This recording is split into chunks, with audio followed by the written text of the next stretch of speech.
Vijayawada university మంచి భవిష్యత్తు కోసం తెలుగు విద్యార్థులు ఇష్టపడే యూనివర్సిటీ. కాల్ 9059052378 9059052379. ఈ వారం మన guest one of the dedicated police officer, పేరు సైదులు నాయక్, 2016 IPS.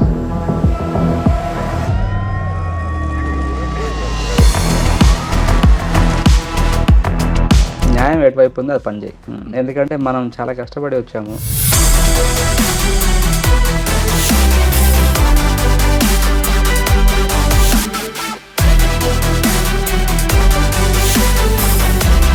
మిమ్మల్ని చూస్తుంటే తెలంగాణ కన్నా కన్నడ అలాగే మాట్లాడుతున్నారు. ఆ ఫ్లో అంత వస్తుంది. కనీసం మౌలిక సదుపాయాలు లేని తండాలు పుట్టింది. అలానే జర్నీ ఎలాగొచ్చింది? స్కూల్కి వెళ్ళాలంటే రోజు ఒక 3 కిలోమీటర్స్ వాక్ చేయాలి. 9th అయిన తర్వాత ఈ సమ్మర్ హాలిడేస్లో ఐ లాస్ట్ మై ఫాదర్. ఇద్దరు చెల్లెలు, అప్పటికి వాళ్ళ ఎడ్యుకేషన్ ఆగిపోయింది.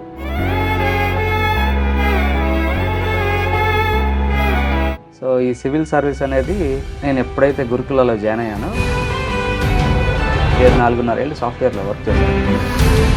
కంపార్ట్మెంట్ సెక్షన్లోకి వెళ్తారా, లేదా ఒకేసారి బాబునంతా కంట్రోల్ చేస్తారా, లేదా ఒకరిని టార్గెట్ చేస్తే మిగతా అంతా డిస్ప్లేస్ అవుతుంది?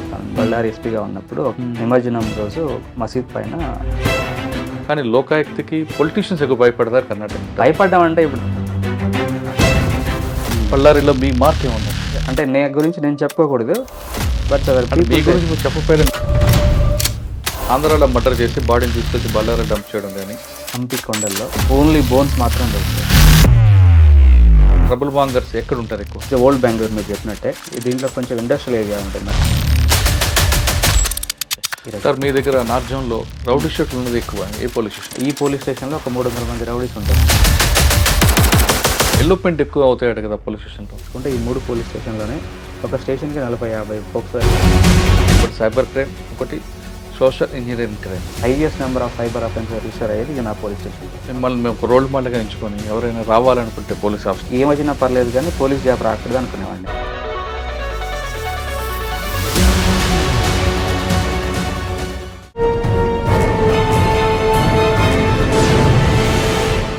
Welcome to crime diaries. ఈ వారం మన guest one of the dedicated police officer, పేరు సైదులు నాయక్, 2016 IPS. ఆయన సైదుల్ నాయక్ గారు ఈ పొజిషన్ రావడానికి చాలా కష్టపడ్డారు. తెలంగాణలో మిర్యాలగూడలో ఒక తండాల పుట్టిన ఆయన చాలా కష్టాలు నష్టాలు చూసి ఈ స్థాయికి వచ్చారు. సాధారణంగా UPS అనగానే అందరూ సిటీలో పుట్టాలి, కాన్వెంట్లో చదువుకోవాలి, డబ్బు గల ఇంట్లో పుట్టాలనుకున్న వాళ్ళకి సైదుల్ నాయక్ గారు బ్రేక్ చేశారు. ఒక తండాల పుట్టిన వ్యక్తి అంచెలంచెలుగా ఎదుగుతూ ఈ స్థాయికి వచ్చారు. ఇక్కడికి వచ్చిన తర్వాత బళ్ళారితో పాటు ప్రస్తుతం నార్త్ జోన్ బెంగళూరు సిటీలో చేస్తున్నారు.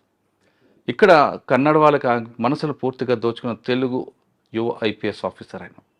అసలు ఆయన ఈ స్థాయికి రావడానికి పడ్డ జర్నీ ఎలాగుంది, ఇక్కడికి వచ్చిన తర్వాత ఆయన చేస్తున్న మార్క్ ఏ విధంగా ఉంది, నెక్స్ట్ జనరేషన్ కానీ నెక్స్ట్ ఆస్పిరెంట్స్కి కానీ ఆయన ఇచ్చే మెసేజ్ ఏంటో సార్ నాటి తెలుసుకుందాం. సార్ నమస్తే అండి. నమస్తే అండి. మిమ్మల్ని చూస్తుంటే తెలంగాణ కన్నా కన్నడ అలాగే మాట్లాడుతున్నారు. ఆ ఫ్లో అంత వస్తుంది. సార్, మీరు ఈ స్థాయికి ఈ సీట్లో కూర్చోడానికి ఒకరోజు 2 రోజులు కష్టం కాదు, చాలా కష్టపడారు. అంటే మిర్యాలగూడ, నల్గొండ జిల్లాలో ఆ జిల్లాలో తండాలో ఉన్న వాళ్ళు ఈ స్థాయికి వస్తారా అన్నది కూడా వాళ్ళకి మీరు చెక్ పెట్టారు. అసలు మీ జర్నీ మిర్యాలగూడ నుంచి ఎలా స్టార్ట్ అయింది, మీరు పడ్డ కష్టాలు వచ్చాయి, UPS ఎందుకు ఎంచుకున్నారు, ఇది బై ఛాన్సా బై చాయిస్ పాటు ప్రస్తుతం నార్త్ జోన్లో పనిచేస్తున్న మీకు ఇక్కడ ఉన్న ఛాలెంజ్ ఎలా ఉన్నాయి, దీన్ని ఎలా మీరు ఒక్కొక్కటి స్టెప్ ముందు చేసుకుంటూ కర్ణాటకలో తెలుగు వారి మార్క్ ఎలా చూపిస్తున్నారు, ఈ ప్రశ్నలకు సమాధానం చెప్పే ముందు మిర్యాలగూడలో మీ కుటుంబం, అమ్మ నాన్న ఈ స్థాయికి రావడానికి మీరు పడ్డ కష్టాలు ఒకసారి. అందరికి నమస్తే. నా పేరు సైదులు, మీరు చెప్పారు. మాది దామరచెల్ల మండలం, మిర్యాలగూడ దగ్గరలో ఒకటి. అక్కడ నుంచి ఒక చిన్న తాండా, గేరి తాండా అని, కొంట్రాపల్లి గ్రామ పంచాయతీ. బస్సు ఉందా? బస్సు లేదండి. రోడ్డు ఉందా? రోడ్ లేదు. రోడ్ ఇప్పుడు రీసెంట్గా నేను వేయించాను. తాండా కరెంట్ కూడా లేదు. అప్పట్లో లేదు, ఇప్పుడు ఓకే. ఇప్పుడు ఫెసిలిటీస్ ఇప్పుడు బాగానే ఉంది. అంటే కరెంటు, రోడ్డు అంటే కనీసం మౌలిక సదుపాయాలు లేని తండాలు పుట్టిన అలానే జర్నీ ఎలాగొచ్చింది? మేము స్కూల్ స్టార్ట్ చేసినప్పుడు అలానే ఉండేది పొజిషన్. సో మాది బేసికల్లీ తల్లిదండ్రులు వ్యవసాయం చేస్తారు అదే ఊర్లో. ఇది నాకు 2 చెల్లెలు. సో అక్కడే చదువుకున్న వాళ్ళం తెలుగు మీడియంలో. ఒక 1st నుంచి 5వ తరగతి వరకు అక్కడే మా ఊర్లోని కొంట్రాపల్లి అనే ఊర్లోనే చదివాము. తెలుగు మీడియంలో చదివాము. అక్కడ స్కూల్కి వెళ్ళాలంటే రోజు ఒక 3 కిలోమీటర్స్ వాక్ చేయాలి. 3 to 5 అంటే అప్ అండ్ డౌన్ ఇట్లా ఆల్మోస్ట్ అరౌండ్ 5 కిలోమీటర్స్ వరకు వాక్ చేసి పొలాల మధ్య నుంచి నడుచుకుంటూ వెళ్ళేవాళ్ళం, బ్యాగ్ మోసుకుంటూ వెళ్ళేవాళ్ళం. సో అలా ఉండింది. దెన్ ఆఫ్టర్ 5th క్లాస్ అయిన తర్వాత 6th క్లాస్లో ఈ రెసిడెన్షియల్ స్కూల్స్ ఉంటాయి కదా, సో గురుకుల పాఠశాల నోటిఫికేషన్ వచ్చింది. లక్కీగా అదేంటంటే మాకు మిర్యాలగూడలోనే ఒక కొత్త స్కూల్ ప్రారంభమైంది అప్పుడు 97-98లో. సో ఆ టైంలో మేము అప్లికేషన్ చేసాము. దాని తర్వాత కాంపిటేటివ్ ఎగ్జామ్కి అటెండ్ అయ్యాను, అక్కడ అడ్మిషన్ దొరికింది. సో అక్కడ ఆ స్కూల్లో జాయిన్ అయ్యాం 6th క్లాస్ నుంచి 10th క్లాస్ వరకు. బట్ అన్ఫార్చునేట్గా ఏంటంటే అది ఫస్ట్ బ్యాచ్ మాది అవ్వడము, మళ్ళీ అది స్కూల్ కూడా స్టార్ట్ అవ్వడం ఒక ప్రైవేట్ బిల్డింగ్లో, ఒక 4 రూముల బిల్డింగ్లో స్టార్ట్ అవ్వడం. దాంట్లో 60 మంది ఆ 4 రూమ్లో పడుకునే వాళ్ళం. అదే క్లాస్ రూము, అదే డార్మెటరీ, అదే డైనింగ్ హాల్, 2 టీచర్ ఉండేవాళ్ళు. ఇక వాళ్ళు 6 సబ్జెక్టులు చెప్పేవాళ్ళు. సో అలా కొంచెం చాలా విచిత్రంగానే, అంటే నిజం చెప్పాలంటే క్లాసులు జరిగేటప్పుడు ఒక చింత చెట్టు కింద జరిగేది మా క్లాస్లో ఆ గురుకుల స్కూల్లో. అలా 10th వరకు మేము ఓన్గా చదువుకున్నాం. అండ్ అన్ఫార్చునేట్లీ 9th అయిన తర్వాత ఈ సమ్మర్ హాలిడేస్లో ఐ లాస్ట్ మై ఫాదర్. ఇప్పుడు 9th అయింది, తర్వాత 2 చెల్లెలు అండ్ మదర్ కూడా వ్యవసాయం చేశారు. సో ఊర్లో ఉండేవాళ్ళం. దాని తర్వాత కొంచెం 10th క్లాస్కి వెళ్ళాలా వద్దా అనేది కూడా సందిగ్ధంలో ఉండేవాళ్ళం అప్పుడు. అంటే ఎడ్యుకేషన్కి వెళ్ళిపోతే మళ్ళీ ఇంట్లో చెల్లెలు తల్లిని చూసుకోవాలి కదా అనేది. But they have supported me. వాళ్ళు చాలా, నిజం చెప్పాలంటే చాలా మంచిగా సపోర్ట్ చేశారు. 2 చెల్లెలు అప్పటికి వాళ్ళ ఎడ్యుకేషన్ ఆగిపోయింది. అండ్ ఐ స్టార్టెడ్, మళ్ళీ నేను 10th క్లాస్కి వెళ్ళి అంటే మిడిల్లో జాయిన్ అయ్యాను. అమ్మగారు మీద నడిచింది. సో మదరే చూసుకున్నారు అన్నీ చెప్పాలంటే, వ్యవసాయం చేసుకుంటూ చూసుకున్నారు. సో 10th క్లాస్ కంప్లీట్ చేసిన తర్వాత ఇంటర్మీడియట్ కూడా అక్కడే. అప్పట్లో ఈ కాన్సెప్ట్ ఉండేది 550 మార్క్స్ వస్తే నీకు ఏదైనా కార్పొరేట్ కాలేజీలో ఫ్రీ స్కూల్ వచ్చేదని. కాకపోతే మేము చదివిన స్కూల్కి అప్పుడు టీచర్ లేకుండా ఉండడం, ఆన్ అవర్ ఓన్ అది గ్రూప్ అంతా చదువుకునే వాళ్ళం. But so we did good. So అందరు ఫస్ట్ క్లాస్లో పాస్ అవ్వడము. నాకు కూడా 10th క్లాస్లో 527 మార్క్స్ వచ్చాయి అవుట్ ఆఫ్ 600. సో దాంతో అక్కడ మిర్యాలగూడలోనే ఇంటర్మీడియట్ జాయిన్ అవ్వాల్సి వచ్చింది. అక్కడ కార్పొరేట్ కాలేజ్ మెట్లు ఎక్కలేదు, నారాయణ కాలేజ్ లాంటి కాకుండా మిర్యాలగూడలోనే చదివాం. సో ఒక వాసవి జూనియర్ కాలేజ్ అని అక్కడే ప్రైవేట్ కాలేజ్, బట్ అక్కడే చదివాం చిన్న కాలేజ్లో. అది కూడా ఫస్ట్ టైం సెకండ్ బ్యాచ్ మాది. But somehow we did well చేసాము. దాని తర్వాత ఇంటర్మీడియట్ అక్కడ ఎంపీసీ తీసుకొని 2 ఏళ్ళు చదివాను. వన్ ఆఫ్ ద టాపర్ డిస్ట్రిక్ట్లో కూడా ఆ రోజుల్లో. అప్పుడు ప్యాటర్న్ అన్న చేంజ్ అయింది మాకు ఇంటర్మీడియట్ది. So I got around 95% score. Complete చేసాము. తర్వాత బిట్స్ పిలాని కూడా వచ్చింది నాకు. But because of financial reason join అవ్వలేకపోయాం అప్పుడు.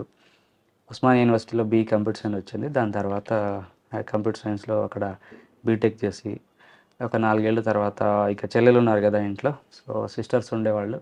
సో వాళ్ళ మ్యారేజ్ తర్వాత అవన్నీ కొంచెం ఫైనాన్షియల్ బర్డెన్ ఎలాగో ఉంటుంది. ఇన్నాళ్ళు కష్టపడి వాళ్ళు మనకి పుష్ చేశారు కదా. So I have to take back, వాళ్ళ కోసం ఏదో చేయాలి కదా. సో వాళ్ళకి కొంచెం ఈ 4 ఏళ్ళు కొంచెం జాబ్ చేసి, కొంచెం వాళ్ళ పెళ్ళిళ్ళు అయిన తర్వాత then I quit my job.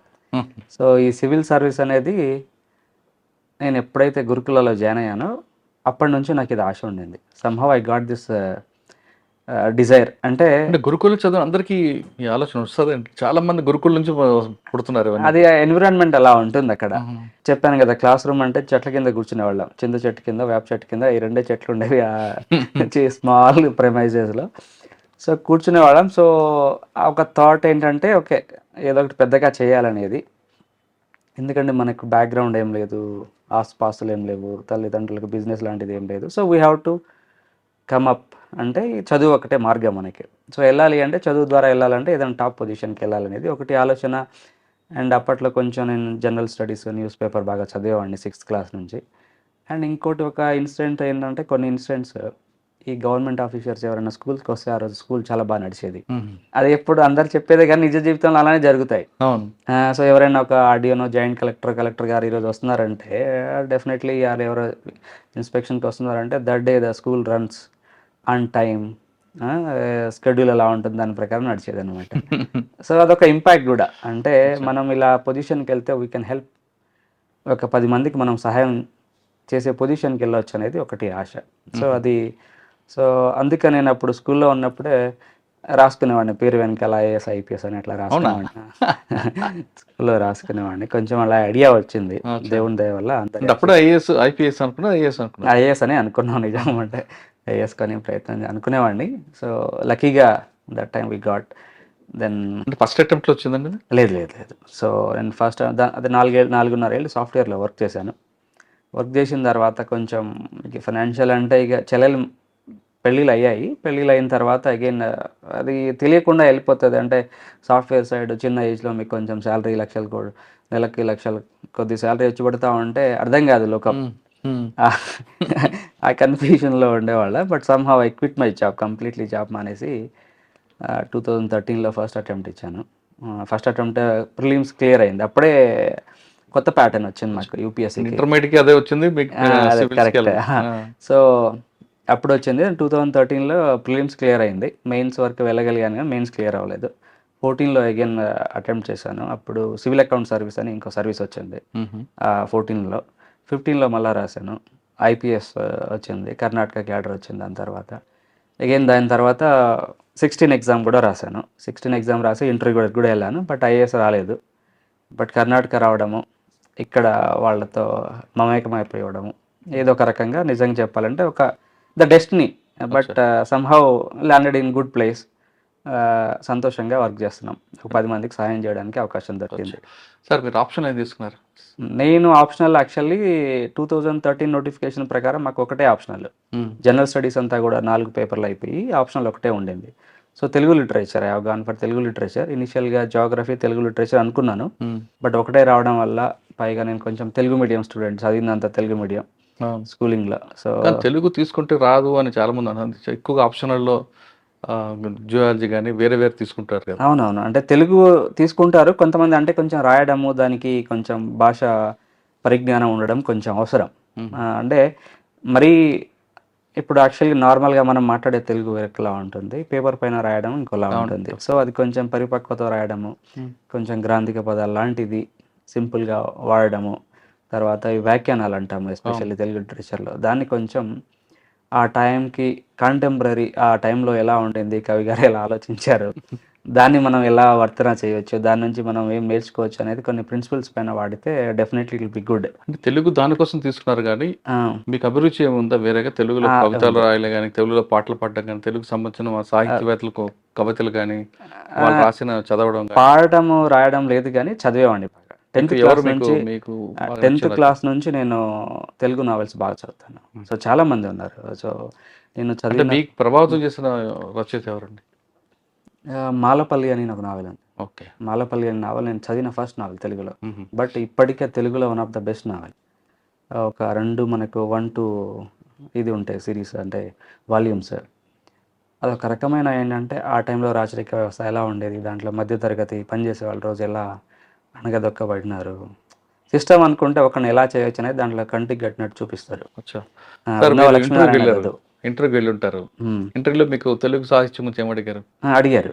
అంటే నాకు తెలుగు సాహిత్యం గురించి అంటే ఈ డ్రామా, నాటకాలు, వీటిలో డిఫరెన్సెస్, తర్వాత సరే తెలుగు తీసుకున్నావు కదా, you are being a computer science student, why have chosen Telugu అని.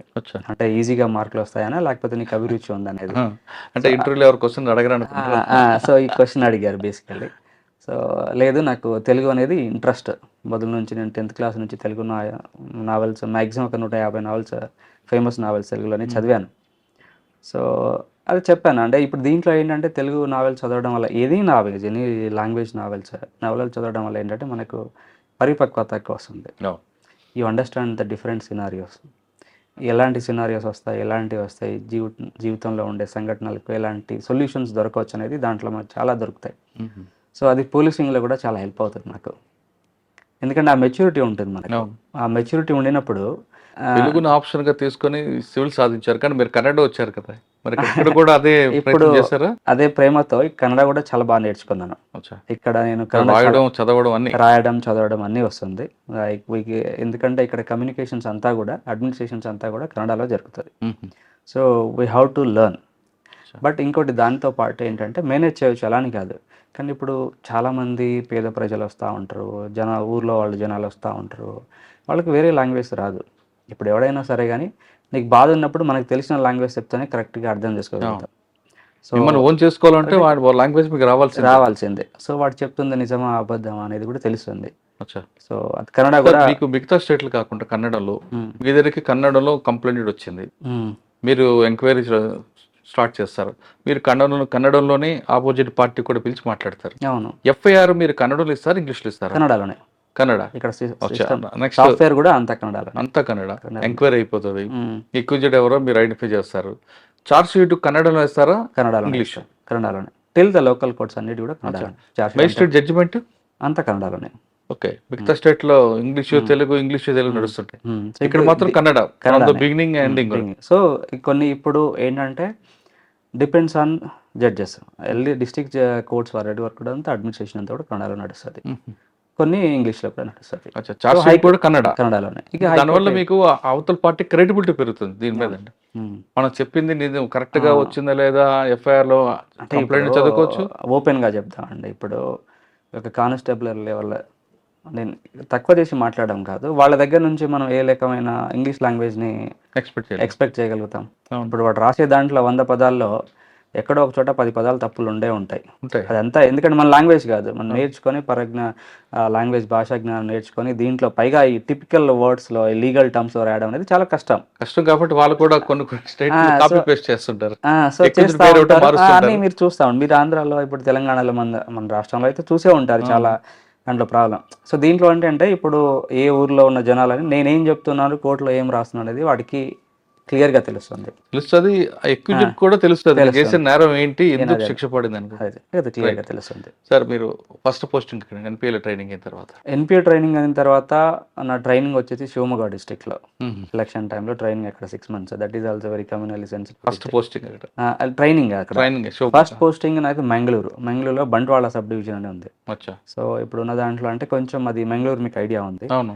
సో అక్కడ కొంచెం కమ్యూనల్లీ సెన్సిటివ్, అంటే కొంచెం మత కలహాలు ఉండడం అనేది కొంచెం సాధారణంగా జరుగుతూ ఉంటుంది. అది ఎప్పుడు నడుస్తూ ఉంటుంది అక్కడ.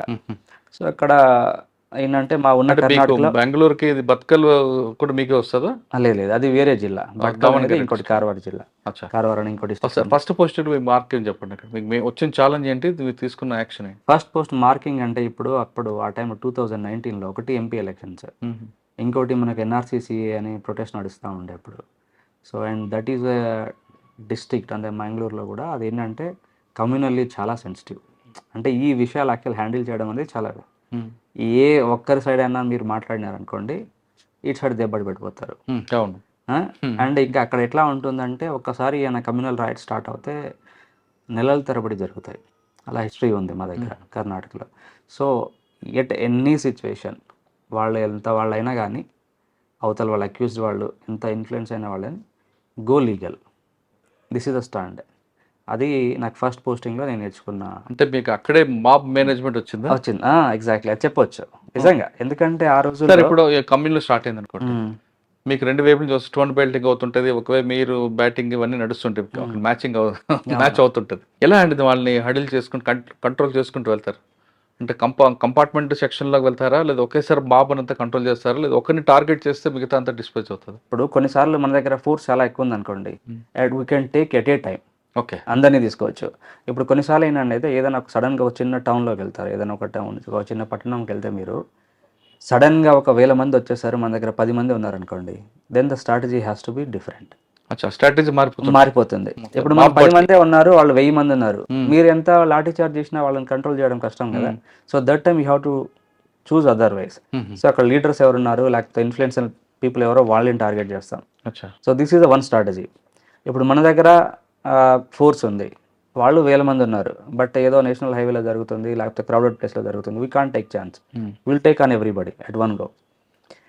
అది మనం సిటిజన్స్ ఉన్న ఏరియాలో అదే ప్రాబ్లం. ఇప్పుడు సిటిజన్స్ ఇప్పుడు మేజర్ ప్రాబ్లం వచ్చేది మనకి సిటిజన్స్ ఉన్నారండి, దాంట్లో మిస్క్రియంట్స్ ఓన్లీ ఒక 10% ఉంటారు. సో ప్రాబ్లం ఏంటంటే అక్కడున్న leader, any police officer mob మెంటాలిటీతో వెళ్ళిపోయినామంటే మనం వాళ్ళ దాంట్లో పడిపోయామన్నట్టు అర్థం, సీరియస్గా. అది so you should not be. అక్కడే మనం ఎంత ఓపిక్గా ఉంటామో, ఎంత ప్రశాంతంగా ఉంటామో, there will get good results.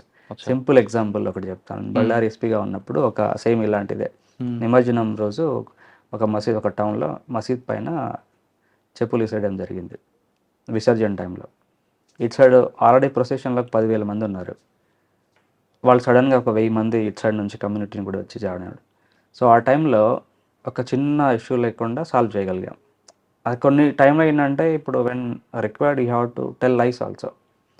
కొన్ని రూమర్స్ వస్తాయి వాటిని. సో ఏంటంటే వాటిని ఎలా అంటే ఇక క్రౌడ్లో మనకు రూమర్స్ మనమే స్ప్రెడ్ చేయాలి. స్ట్రాటజీ అంతే. స్ట్రాటజీ అంతే. ఆ టైంలో లేదు అయింది మేము యాక్షన్ చేస్తామంటే అంత గొడవ అయిన తర్వాత, నాశనం జరిగిన తర్వాత నువ్వు ఎంత థరో ఇన్వెస్టిగేషన్ చేస్తే వాట్ ఈస్ ద యూస్? అవును. జరగాల్సిన నష్టం అంతా జరిగి ఉంటుంది. ఎవరికో దెబ్బలు పడతాయి, ఇల్లులు పేలుతాయి, పగులుతాయి, లేకపోతే షాప్స్ కాలుతాయి. అవన్నీ కాలిన తర్వాత నేను వాళ్ళని అందరినీ జైలుకి పంపిస్తాను. What is the use?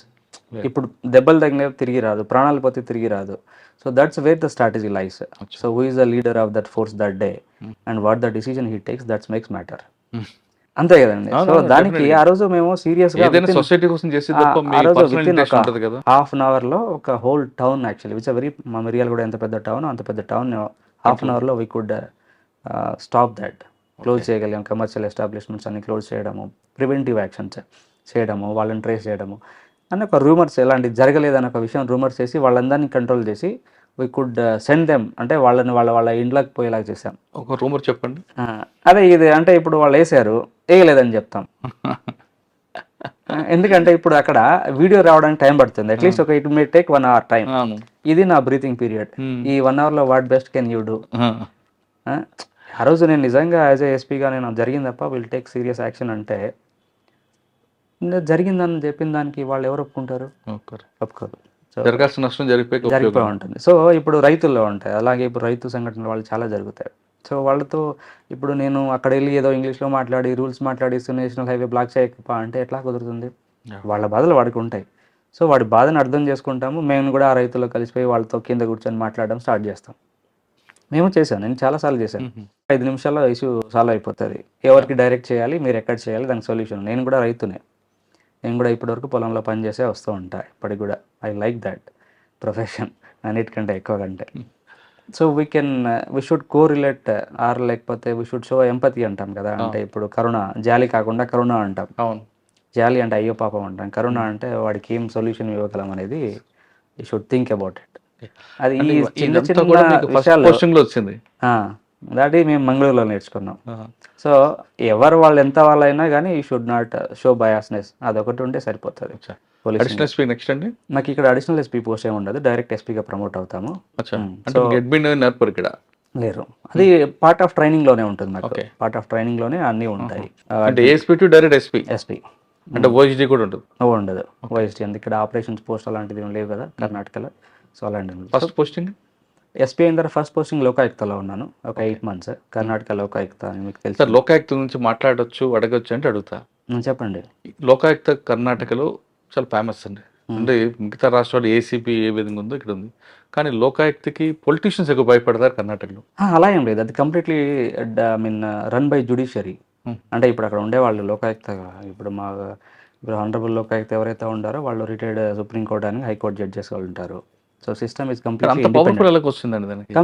Independent. ఇప్పుడు దాంట్లో ఇప్పుడు లోకాయుక్త సిస్టమ్ అనేది కంప్లీట్లీ ఇండిపెండెంట్. సో ఇప్పుడు ఏసీబీ అనుకోండి, దాంట్లో కొంచెం ఏంటంటే it is under home ministry. So ఇది అలా కాదు, ఇది directly report to the CM. But వాళ్ళు ఎవరికి రిపోర్ట్ చేయాల్సిన అవసరం లేదు. That's a constitutional body and it is like ఇప్పుడు మన దగ్గర కర్ణాటకలో అనుకో, it is through some act. అక్కడ ఉన్న జడ్జెస్ ఎవరైనా అపాయింట్ అవ్వడానికి దానికి ఒక ఎలిజిబిలిటీ క్రైటీరియా ఉంటుంది. అండ్ డెఫినెట్లీ ఇప్పుడు హైకోర్టు కానీ సుప్రీంకోర్టు జడ్జెస్ ఉన్నప్పుడు the maintenance of the institutions will differs.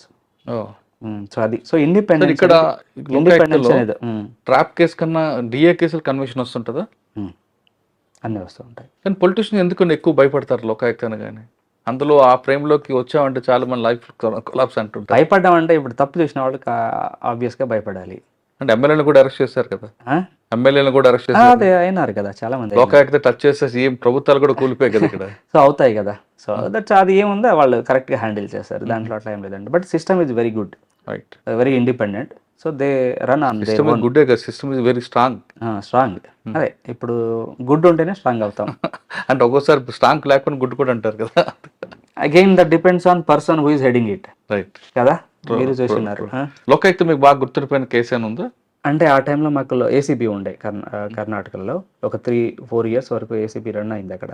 2016లో ACB start అయింది. So Lokayukta was like legal body for enquiries and everything. But old cases అన్ని చేసేవాళ్ళం. దాని తర్వాత 8 months I was hardly for 8 months దాని తర్వాత బళ్ళారికి వెళ్ళాను. Right. బళ్ళారి ఎస్పీగా ఒక సార్ బళ్ళారి అనగానే గాలి జనార్దన్ రెడ్డి మైనింగ్ ఇవన్నీ గుర్తుకొస్తాయి. అక్కడ ఒక మాఫియా, దాన్ని ఎలా మీరు కంట్రోల్ చేశారు? మీకు వచ్చిన ఛాలెంజ్ ఏంటి? మీరు వెళ్ళేసరికి అది ఇప్పుడు గాలి జనార్దన్ రెడ్డి టాపిక్ అయిపోయినట్లుంది, అప్పటికి కానీ అది ఏం కొంచెం ఆ లేదు. ఫ్లేమ్స్ ఏదో ఉంటాయి కదా, ఆ స్మెల్. అంటే ఇప్పుడు మీరు చెప్పింది నిజమే. ఇప్పుడు ఎట్లా అంటే 2011-12 వరకు అవన్నీ జరిగినాయి అనమాట. ఇల్లీగల్ మైనింగ్స్ పైన కేసెస్ జరిగాయి, అరెస్టులు జరిగాయి, అవన్నీ అయినాయి. దాని తర్వాత central government was very made very good system. ఇప్పుడు ఈ మైనింగ్ కానీ పర్మిషన్స్ కానీ అవన్నీ కూడా ఎక్కడైతే ఇల్లీగల్స్ ఉన్నాయో వాటన్ని తీసేసినారు. ఇల్లీగల్ మైనింగ్స్ పర్మిషన్స్ అన్ని కంపెనీస్కి తీసేశారు. లీగల్గా రన్ చేసిన వాళ్ళకి మాత్రమే అవకాశం ఇచ్చారు. అండ్ దానికి ఒక స్ట్రాంగ్ సపోర్ట్ సిస్టమ్ అనేది వాళ్ళు క్రియేట్ చేశారు ఆ రోజుల్లోనే. అక్కడ ఒక విజిలెంట్ కమిటీ ఒకటి పెట్టేసి లోకల్ కలెక్టర్ని కానీ ఎస్పీ గారి కానీ స్పెషల్ దాంట్లో ఏమున్నా కానీ ಮತ್ತು మైనింగ్ డిపార్ట్మెంట్ వాళ్ళకి కూడా ఫుల్ పవర్స్ ఇచ్చేసి దాంట్లో ఒక సిస్టమ్ని క్రియేట్ చేశారు. మీకు ఛాలెంజ్ రాలేదు అక్కడ? అంటే ఛాలెంజ్ అంటే ఇప్పుడు మైనింగ్ అనేది లీగల్గా నడుస్తుంది. ఇప్పుడు ఉన్న సిస్టంలో ఏంటంటే ఒక కేజీ గ్రామ్ ఒక కిలో మైన్ కూడా ఇల్లీగల్గా తీసుకోవడానికి అవకాశం లేదు ఓకే అని చెప్పొచ్చు. అండ్ అక్కడ మేజర్ ఛాలెంజ్ మాకు వచ్చేది ఏంటంటే పోలీసింగ్. అక్కడ ఇప్పుడు ఈ ఆఫ్టర్ 2012-13 తర్వాత మేజర్గా వచ్చేది ఏంటంటే ఈ ట్రాన్స్పోర్టేషన్స్ ఇష్యూ ఉంటుంది. ఇప్పుడు ప్రతిరోజు ఒక 10 నుంచి 12,000 ట్రక్కులు నడుస్తాయి ఒక 30 kilometers రేడియస్లో. సో ప్రతి ఊరికి వాళ్ళది ఒక అసోసియేషన్ ఉంటుంది. అంటే ప్రతి ఇంట్లో మనం మామూలుగా ఒక ఆటో ఎలా తీసుకుంటామో ఎంప్లాయ్మెంట్ కోసం అని అక్కడ ఒక ట్రక్ తీసుకుంటారు.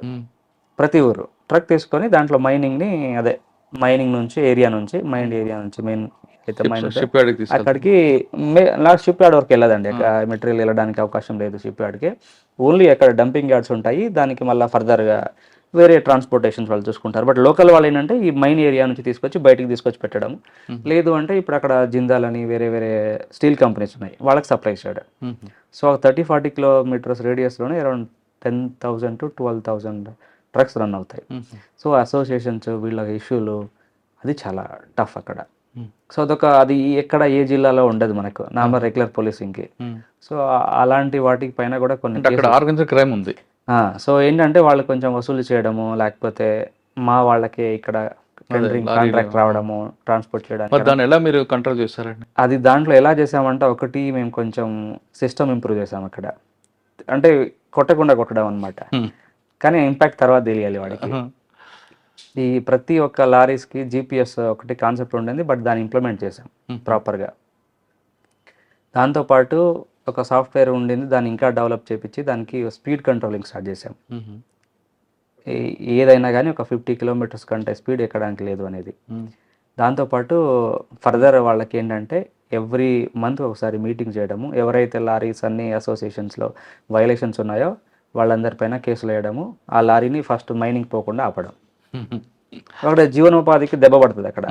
సో ఇప్పుడు ఒకరోజు కేసు పెట్టి జైలుకి వెళ్తే వాడు 2 రోజులు వచ్చేస్తాడు. లారీ బండి ఉంది, లారీ సీజ్.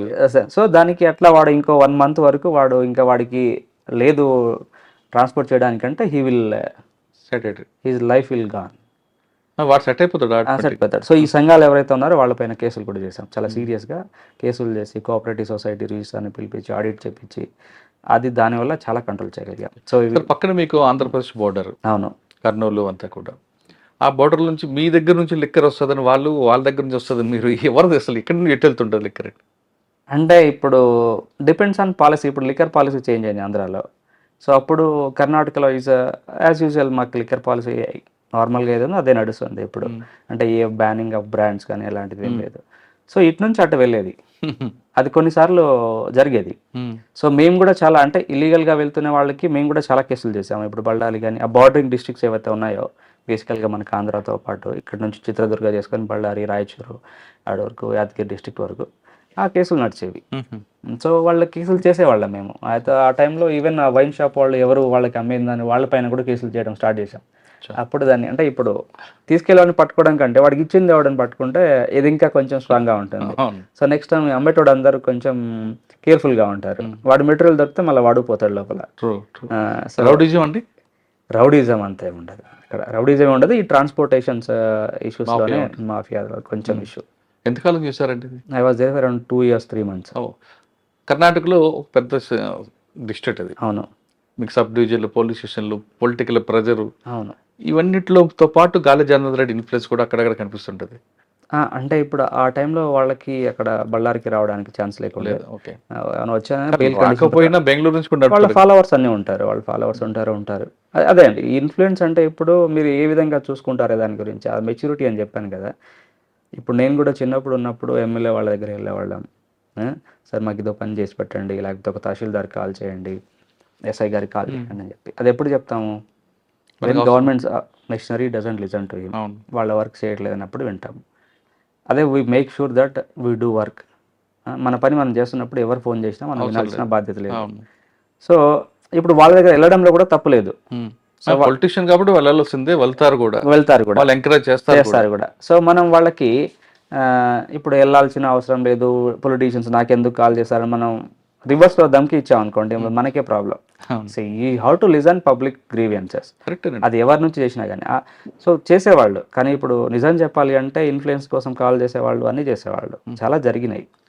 మనం ఏంటంటే ఓకే రూల్ ఏముంది, ఎవరికి అన్యాయం జరగకుండా చూసుకోవాలి. ఎంతవరకు నువ్వు you should not drag situation that somebody is getting injustice. అంటే మీరున్న పీరియడ్లో జనార్దన్ రెడ్డి ఎప్పుడు కూడా బళ్ళారి రాలేదు? 2-3 సార్లు వచ్చేవాళ్ళు. 2-3 వచ్చారు. అచ్చా సార్, అక్కడ బళ్ళారిలో మీ మార్క్ ఏముందండి? మార్కా నిజం అంటే నే గురించి నేను చెప్పుకోకూడదు, బట్ మీ గురించి మీరు చెప్పకపోయినా మీకు మనసు లేదు. చాలా విషయాల్లో అంటే లోకల్గా చాలా న్యూస్ పేపర్స్ వాళ్ళందరూ కూడా బళ్ళారి సింగం అని రాసేవాళ్ళు స్టార్ట్ చేశారు. అది మేము ఆపించాం నాకు వద్దు అని. But peoples friendly officer and pro people officer అనేది అయితే అది నేను చాలా సంతోషంగా చెప్తా. ఎందుకంటే వీఆర్ విత్ పబ్లిక్, ఏం చేసినా కానీ పబ్లిక్ కోసం చేసాము. దాంతో పాటు యాక్చువల్లీ ఇప్పుడు జరుగుతున్న ట్రెండ్ ప్రకారం డిపార్ట్మెంట్ని కూడా సెట్ చేయాలి. I'm the junior most SP, but tomorrow I will go to the top of the post డిపార్ట్మెంట్లో ఐఎమ్ కదా.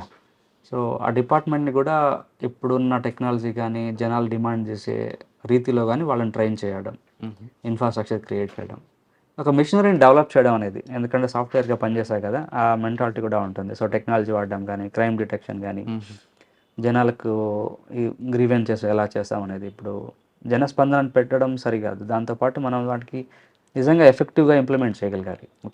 సో మీ ఫస్ట్ పోస్టింగ్లోనే హెవీ డిస్ట్రిక్ట్ తీసుకున్నారు, మ్యాన్ పవర్ తక్కువ ఉంటుంది, డిస్ప్యూట్స్ ఎక్కువ ఉంటాయి, ఇష్యూస్ ఎక్కువ ఉన్నాయి. ఎలా కంట్రోల్ చేశారండి? సాధారణంగా సీనియర్ ఎస్పీకి ఇచ్చే పోస్ట్ అది. అవును కరెక్ట్. అది కూడా I'm the after 30 years I'm the first junior most SP to the district. 30 సంవత్సరాల తర్వాత ఫస్ట్ డిస్ట్రిక్ట్గా వెళ్ళడము పెద్ద జిల్లాకి. But that was really challenging. ఎందుకంటే ఒక లాస్ట్ పోలీస్ స్టేషన్ మాకు 200 kilometers దూరంలో ఉంటుంది లాస్ట్ పోలీస్ స్టేషన్. అక్కడికి వెళ్ళి వచ్చేసరికి ఒక డే అయిపోయింది కదా. వాళ్ళు ఇటు వచ్చారంటే ఆ రోజు ఇక్కడ పడుకొని మళ్ళీ నెక్స్ట్ రోజు వెళ్తాడు ఎస్ఐ ఏదైనా మీటింగ్ పిలిస్తే. ఎందుకంటే 4-5 గంటలు వాళ్ళు ట్రావెల్ చేయాలి, గవర్నమెంట్ వెహికల్ అయినా 4 hours he has to travel. అదే మీరే వెళ్తుంటారు. సో నేను ఆ ఏరియాకి వెళ్ళి క్యాంపింగ్ చేసేవాళ్ళం, ఆ తాలూకాకి వెళ్ళి క్యాంపింగ్ చేసేవాళ్ళం. అదొకటి. ఇంకోటి ఏంటంటే దాంతోపాటు should take your people into confidence. ఇప్పుడు నేను రెస్పెక్ట్ ఇస్తే మీరు నాతో మాట్లాడతారు, ఎవరికైనా అంతే కదా. మీరు నాకు రెస్పెక్ట్ ఇస్తే నేను మాట్లాడతాను. That way you should take care of your subordinates. ఇదేంటంటే ఫోర్స్ రూల్స్ కన్నా ఇక్కడ ఉన్న సీనియర్ ఆఫీసర్స్ వర్డింగ్ బాగా నడుస్తుంది. ఎందుకంటే పోలీస్ ఫోర్స్ అనేది ఏదన్నా రన్స్ ఆన్ కమాండింగ్, దాంతోపాటు వెరీ స్పాంటేనియస్. ఆ రోజుకి మీరు డిసిషన్ ఏం తీసుకుంటారో దానిపైన మిగతా వాళ్ళందరిది వర్క్ డిపెండ్ అయి ఉంటుంది. ఓకే కదా. సో అంటే అది ఒకటే కాకుండా పబ్లిక్తో ఇంటరాక్ట్ ఎక్కువ అవ్వచ్చు మీరు. పబ్లిక్తో వాళ్ళు మీ దగ్గర రావడం కన్నా మీరు వాళ్ళ దగ్గరికి వెళ్తే మీ మీద ఇంప్రెషన్ పెరుగుతుంది. సో అన్ని ఊర్లోకి వెళ్ళి గ్రామ సభల్లో మీటింగ్లో పెట్టేవాళ్ళం. వి మేడ్ షూర్ దట్ అన్ని గ్రామ సభలకి పోలీసు వాళ్ళు వెళ్ళడము, మళ్ళీ ఈ లాస్ గురించి వాళ్ళకి చెప్పడం అనేది కొత్తగా స్టార్ట్ చేసాం జనాలకే. సో ఏ లా గురించి మీరు ఎలా కంప్లైంట్ చేయవచ్చు, ఎక్కడెక్కడ ప్రాబ్లమ్స్ ఉన్నాయి ఊళ్ళో అనేది ఆ ఎస్ఐ వెళ్ళి గ్రామ సభలో కూర్చొని వాళ్ళతో పాటు డిస్కస్ చేసేలాగా we have taken that step. దాంతోపాటు ఏ పబ్లిక్ వచ్చినా కానీ వానికి మళ్ళీ తిరిగి కాల్ చేసి చెప్పేలాగా ఏ పిటిషన్ ఎక్కడ దాకా వచ్చింది అనేది దాకా ఒక you have to take enquiry లాగా ఇంకోటి లాగా. దాంతోపాటు ఈ జనరల్ ఆఫీసర్స్ అప్పుడు 6 సబ్ డివిజన్స్, 6 డిఎస్పీలు, 43 పోలీస్ స్టేషన్స్ అనేది ఇట్స్ ఈస్ట్. నిజం చెప్పాలంటే ఆ రోజుల్లో ఎస్ఐల పేర్లు గుర్తుపెట్టుకోవడం కష్టం ఫస్ట్ డిస్ట్రిక్ట్లో. బట్ సార్ ఇక్కడ బార్డర్స్ మీకు బార్డర్ చాలా ఉంది కాబట్టి బార్డర్ ఇష్యూస్ ఏమున్నాయా? ఇది ఒక లెక్కర్ కాకుండా ఆంధ్రాతో అంటే బార్డరింగ్ ఇష్యూ అంటే ఇప్పుడు దీంట్లో ప్రాబ్లం ఇంకేం వస్తుంది అంటే ఇప్పుడు వాళ్ళకి ఇప్పుడు బళ్ళారి టౌన్ ఏదైతే ఉందో, సిటీ ఏదైతే ఉందో, ఇట్ సర్వ్స్ ఇట్ మనకు ఆదోని నుంచి మంత్రాలయం నుంచి స్టార్ట్ చేస్తే ఆదోని నుంచి స్టార్ట్ చేస్తే ఎమ్మిగ్నూర్ కానీ ఇక్కడ మనకు ఉరవకొండ కానీ ఇటు కళ్యాణదుర్గం రాయదుర్గం ఇదంతా కూడా బిజినెస్ హబ్ అంతా వచ్చేది కూడా ఇక్కడే. ఛాలెంజింగ్ వచ్చేది మాకు అగ్రికల్చర్ ప్రొడ్యూస్ అమ్మడంలో. Ballari APMC is one of the largest. So అందరు అక్కడికి వస్తారు ఒకటి. ఇంకోటి బిజినెస్ అంతా కూడా ఇక్కడే జరుగుతుంది. సో ఏ మెడికల్ ఎమర్జెన్సీ వచ్చినా వాళ్ళందరూ ఇక్కడే వస్తారు. సో ఈ విషయాల్లో కొంచెం రప్చర్ ఉంటుంది జనాలకు. బట్ ఇక్కడ వాళ్ళంతా తెలుగు స్పీకింగ్ కాబట్టి కొంచెం ఆల్మోస్ట్ అడ్జస్ట్ అవుతారు. బట్ ఎప్పుడు రెగ్యులర్గా వచ్చే కంప్లైంట్స్లో ఇవి మనకి. సార్ అది కాకుండా ఆంధ్రాలో మర్డర్ చేసి బాడీని తీసుకొచ్చి బళ్ళారా డంప్ చేయడం కానీ చాలా జరుగుతాయి. ఆ ఇన్వెస్టిగేషన్ ఎలాగొస్తుంది? అది ఇక్కడ మర్డర్ చేసి బాడీ తీసుకెళ్ళి అక్కడ పడిన ఇప్పుడు చిన్న రివర్ ఉంటుంది, అక్కడ ఒక చిన్న రివర్ ఉంటుంది, ఒక వాగులు ఉంటాయి 2-3 దాటితే ఆంధ్ర ఇటు సైడ్ కర్ణాటక. సో ఈ ఊరు వాళ్ళ పొలాలు ఇటు సైడ్ ఉంటాయి, కర్ణాటకలో ఉంటాయి. వాడి ఇల్లు మాత్రం ఆంధ్రాలో ఉంటుంది. ఓకే, సో చాలా సార్లు వాళ్ళు ఇటు వచ్చి గొడవ చేసి వాడిని ఇటు చంపేసి అటు వెళ్ళిపోతారు. సో చాలా కేసులు బాడీని తీసుకొచ్చి మీ ఏరియాలో పడి అది కూడా చేస్తారు. సో అలాంటప్పుడు ఇక చాలా మాది కాదు అని ఒక డిస్ప్యూట్ ఉంటుంది. అది ఎప్పుడు ఉంటుందండి. ఇక దట్ డిపెండ్స్ ఆన్ ఎస్పీ. ఇప్పుడు దీన్ని ఇక మనం ఎలా పక్క వాళ్ళ ఎస్పీ జిల్లా ఎస్పీకి కన్విన్స్ చేస్తాం అనే దానిపైన ఉంటుంది. ఇప్పుడు మనకి కొన్నిసార్లు మేము ఏం చేస్తామంటే బాడీ మాకు దొరికింది కాబట్టి you register FIR, whatever proof you get then you transfer. Right. So కాకపోతే ఇది అక్కడ పక్క పోలీస్ స్టేషన్ 10 కిలోమీటర్లో ఉంటుంది. కానీ రాష్ట్రంలో మీరు చెప్తున్నా కింద వాళ్ళకి మాత్రం బడ్డెన్ కాబట్టి వాళ్ళు ఈ బాడీ మాది కాదు అంటుంటారు. అది ఎప్పుడు కూడా జరుగుతుంది. ఆ రెసిస్టెన్స్ ఉంటుంది లోకల్ పోలీస్ స్టేషన్లో. But we have to do. అది చేసేవాళ్ళు. అది ఆ టైంలో మన కోవిడ్ టైంలో చాలా ఇబ్బంది పడ్డాం. ఓకే, కోవిడ్ టైంలో 2021, 22 కదా, ఆ టైంలో ఇక్కడ జనాలు ఇక్కడ హాస్పిటల్కి వస్తారు, ఇక్కడ చనిపోతారు, బాడీ ఇక్కడ పంపించేవాళ్ళం కాదు. ఇప్పుడు వీళ్ళకి ఏంటంటే బాడీస్ అన్నీ కూడా ఇప్పుడు చనిపోయిన వాళ్ళ మృతదేహం ఉంటుంది మనకి, ఇక్కడ చనిపోతారు, వాళ్ళని అటు సైడ్ తీసుకెళ్ళాలి. అప్పుడు అన్ని బార్డర్స్ అన్ని సీల్ చేసి ఉండే. సో ఆంధ్ర వాళ్ళు ఈ బాడీని కోవిడ్తో చనిపోయాడు మేము రానియమంటారు. అరే మీ మనిషి అప్ప, మేము వాళ్ళకి సర్వీస్ ఇచ్చాం, అట్లీస్ట్ యూ యాక్సెప్ట్ అనేది. ఆ రోజుల్లో చాలా ఇబ్బంది పడ్డారు. చాలామంది నిజంగా చెప్పాలంటే చాలామంది మేము ఇటు సైడే క్రిమేషన్స్ అంతా కూడా ఇటు సైడ్ చేయడానికి లోకల్ పోలీస్ వాళ్ళు అడ్మినిస్ట్రేషన్ చాలా హెల్ప్ చేసాము. అక్కడ రికవరీ ఉందండి బళ్ళారిలో? ఏది ప్రాపర్టీ అఫెన్స్ చాలా ఉంటుంది, బాగుంటుంది. ఇది మీకు బాగా గుర్తుండిపోయిన ఒక కేసు చెప్పండి. బాగా గుర్తుండిన కేసు అంటే ఒక మిట్ట మధ్యాహ్నం ఒక కొట్టూరు అనేది ఒక తాలూకా ఉంటుంది, తాలూకా హెడ్ క్వార్టర్స్. అంటే ఎక్కువగా అక్కడ నైట్ హెచ్పీ అవుతుంది, డే హెచ్పీ అవుతాయి, రెండు హెచ్బిటీ అవుతాయి. అంటే హ్యూజ్ వాల్యూమ్స్లో ఏమో బాబు, ఒక డే హెచ్బిటీ నైట్ హెచ్బిటీస్ అనేది చాలా తక్కువ. బట్ చిన్న చిన్న దొంగతనాలు జరుగుతాయి. బట్ కొంచెం మనకు గుర్తుపెట్టుకులా ఉండేది మాకు బళ్ళారి సిటీ ఒకటి, హోస్పేట్ అనేది ఇంకొక సిటీ ఉంటుంది ఇప్పుడు హంపి ఏరియాలో, అక్కడ కొంచెం బాగా జరుగుతుంది. ఇంకోటి 3-4 మున్సిపాలిటీస్ ఉన్నాయి అనమాట, బిగ్ టౌన్స్. ఇప్పుడు నేను చెప్తున్న కేసు, ఇప్పుడు నేను చెప్పిన కేసు ఏంటంటే ఇది ఒక 10 మంది వచ్చేసి ఒక రియల్ ఎస్టేట్ చేసే ఒక తిని కత్తులు పెట్టి వాడి ఇంట్లో ఉన్న 30 లక్షలు డే టైంలోనే తీసుకెళ్తారు. That was a very sensational case. ఎందుకంటే డే టైం వచ్చి ఒకటి పైన మెడపైన కత్తి పెట్టి 30 లక్షలు క్యాష్ తీసుకోవడం అనేది ఇంట్లో ఇట్ వాజ్ అ వెరీ ఇది.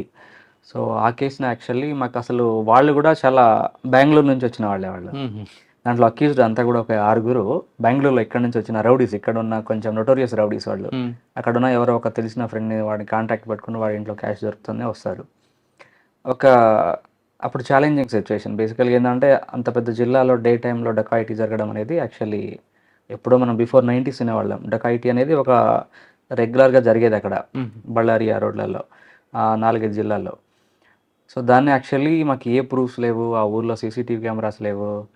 సో దాన్ని చేజ్ చేసుకొని ఆ టైం గ్యాప్ ప్రకారం చేజ్ చేసుకొని వెళ్తే ఒక 60 కిలోమీటర్స్ వేరే డిస్ట్రిక్ట్ ఒక టోల్ గేట్లో మాకు ఆ వెహికల్ నెంబర్ దొరుకుతుంది. ఆ వెహికల్ నెంబర్ దొరుకుతుంది, దాంతో we could trace those fellows. With in 2 days we could get all of them. వాళ్ళ దగ్గర నుంచి అరౌండ్ 18 lakhs rupees వాళ్ళు తీసుకున్న బైక్స్ అవన్నీ కూడా రికవర్ చేసాం. దాంతోపాటు ఒకటి మర్డర్ కేసు కూడా హంపి కొండల్లో ఓన్లీ బోన్స్ మాత్రం దొరుకుతాయి. బాడీ డికంపోజ్ అయిపోవడం, జంతువులు తినేస్తాయి. ఈ వైల్డ్ యానిమల్స్ ఏమైతే ఉంటాయి మన అడవిలో ఉండే జంతువులు తినేస్తాయి. మాకు అది కూడా ఎవరో గొర్రెల కాపరి అంటాం కదా, తను వెళ్తే తన ఇన్ఫర్మేషన్ ఇస్తాడు లోకల్ పోలీస్. సార్ ఇక్కడ ఒక బాడీ అంటే బోన్స్ ఉన్నాయి, కొన్ని బోన్స్ ఉన్నాయి, పుర్రే ఉంది, కొంచెం అలా ఉన్నాయని చెప్పి ఇస్తాడు. సో అది ఒక ఛాలెంజింగ్ కేసు యాక్చువల్లీ. సో దాంట్లో అంతా షర్ట్ అంతా చినిగిపోయిన తర్వాత ఒక టైలర్ మార్క్ ఉంటుంది షర్ట్ కుట్టించింది, ఆ టైలర్ మార్క్తో we could identify the person. అచ్చా. ఆ చొక్కా ఎక్కడ కుట్టించాడు, ఆ టైలర్ని పట్టుకొని ఆ కలర్లో కుట్టించిన వాళ్ళు కొంతమంది ఆ, వాళ్ళందరినీ ట్రేస్ చేసి వాళ్ళని దాంట్లో వెళ్ళిపోయిన వాళ్ళు ఆ ఏజ్లో ఉన్న వాళ్ళు ఎవరైనా చేసి తర్వాత నెక్స్ట్ హంపీలో అప్పుడు ఆ స్టేట్లో అదొక సెన్సేషనల్ కేసు, ఎందుకంటే అది రివర్స్ ఇంజనీరింగ్ టైప్ అది. ఫస్ట్ ఆఫ్ ఆల్ బాడీ అనేది లేదు అక్కడ, ఓన్లీ కొంచెం వెంట్రుకలు, పుర్రే సగం అండ్ ఒక చేతులు కాళ్ళు డిఎన్ఏ మ్యాచ్ చేయించారా? వాళ్ళ రిలేటివ్స్తో మ్యాచ్ చెప్పించాం. తర్వాత ఆబ్వియస్లీ చేపించాలి, ఇక వీ కాంట్ క్లైమ్ కదా. సో ఆ అబ్బాయి అక్కడ మిస్ అవ్వడం, is around 21 years old bye. ఎందుకంటే మర్డర్ అండి? అంటే తనను మర్డర్ చేసింది కూడా వాళ్ళ ఫ్రెండ్సే. వాళ్ళు ఒక పవర్ ఫ్యాక్టరీలో పనిచేస్తారు, పవర్ జనరేషన్ ఫ్యాక్టరీలో. ఇక్కడ వీళ్ళ చెల్లెల్ని ఇతను ఏదైతే అక్యూజ్డ్ ఉన్నారో వాళ్ళ చెల్లెల్ని కొంచెం సతాయిస్తున్నాడని ఒక చిన్న ఇష్యూతో మాట్లాడుకొని కింద వాళ్ళకి వార్నింగ్ చేస్తే అయిపోతుండే. సో వాళ్ళు దాన్ని రెక్కీ చేసి ఇక ఎవరు లేని కొండను రెక్కీ చేసి ఈ అబ్బాయిని అక్కడ తీసుకొచ్చి మర్డర్ చేసి వాడు సెల్ ఫోన్స్ అవన్నీ కూడా పక్కన ఉండే చెరువులో పడేసి ఆ బాడీని అక్కడ పడేసి వెళ్ళిపోతారు నైట్ టైంలో. మరి అక్కడ మిస్సింగ్ కేసు అవ్వలేదా? అవ్వలేదు. సో అక్కడ మిస్సింగ్ కేసు అవ్వలేదు. సో ఏంటంటే ఇక ఏదో ఊరికి వెళ్ళి ఉంటాడులే, ఇక లోకల్ లేబరర్స్ కదా అక్కడ వాళ్ళు, ఏదో ఊరికి వెళ్ళి ఉంటాడు అని చెప్పి. బాడీ డీకంపోజ్ అయిపోయి అంటే దాదాపు 1 month వరకు అక్కడ ఉందా? లేదు లేదు, అది ఒక మర్డర్ అయిపోయింది 7 to 9 days అయింది. ఎందుకంటే బాడీ తినేసింది, జంతువులు తినేసాయి అచ్చా. అక్కడ మధ్యలో, అడవి మధ్యలో మనకు వైల్డ్ యానిమల్స్ అని తినేసాయి. ఓకే. అంటే అదొక సెన్సేషనల్ కేసు. బళ్ళారి తర్వాత ఎక్కడికి వచ్చారండి? బళ్ళారి తర్వాత మధ్యలో నేను ఇంకోటి, మాకు గరుడా ఫోర్స్ అని, మీరు ఆక్టోపస్ అని వినుంటారు మన హైదరాబాద్లో, అవును. వైజాగ్లో. అలా మాకు గరుడా ఫోర్స్ అంటాము. డ్యూరింగ్ ఎలక్షన్ టైంలో అక్కడ ఒక 8 months I was there. So ఏంటంటే దాని ఫంక్షనింగ్ ఏంటంటే anti terror force, same Octopus లాగా. ఏదైనా టెర్రరిస్ట్ అటాక్ జరిగితే ద ఫస్ట్ రెస్పాండర్.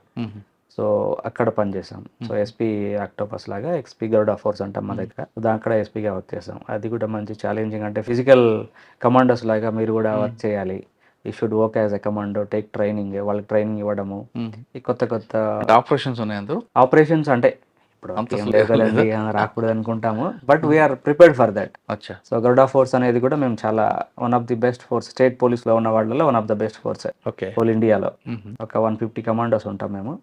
సో దాంట్లో కూడా very good job. I mean చాలా మంచి వర్క్ చేసాం అక్కడ. కమాండోస్కి ఫెసిలిటీస్ కానీ, వాళ్ళ ట్రైనింగ్లో న్యూ థింగ్స్ ఇంట్రడ్యూస్ చేయడం కానీ, అలా తర్వాత ఎన్ఎస్జీలో కూడా వెళ్ళి పార్టిసిపేట్ చేయడం, వాళ్ళతో పాటు ట్రైనింగ్ చేయడం, వాళ్ళ కాంపిటీషన్లో పార్టిసిపేట్ చేయడం.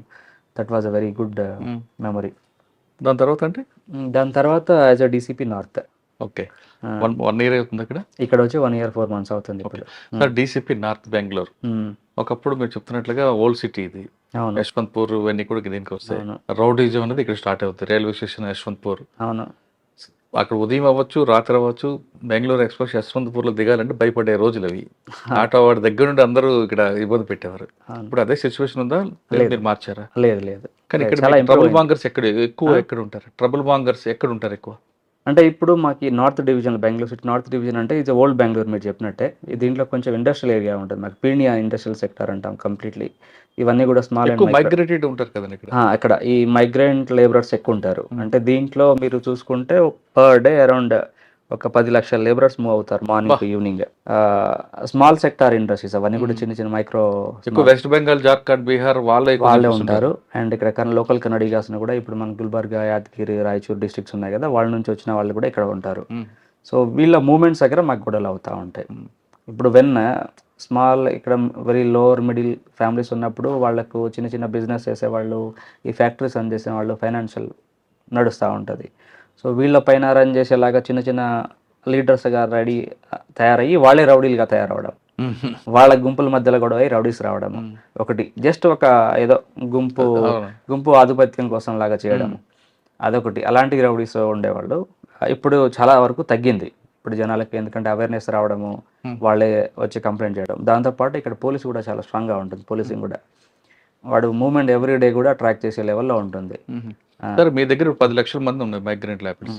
వాళ్ళకి అకౌంటబిలిటీ ఏముంది? ఎవరు వస్తున్నారు, ఎవరు పోతున్నారు అనేది మీరు వాళ్ళ గ్రూప్లో కానీ, లేదా ఇండస్ట్రీస్లో కానీ, లేదా కాలనీస్ కానీ వాళ్ళని అకౌంటబుల్ చేసి వాళ్ళ ఆధార్ కార్డులు తీసుకోవడం, ఎవరు ప్రెషర్స్ ఎవరు, అవన్నీ జరుగుతుంది ఇక్కడ ఏమన్నా?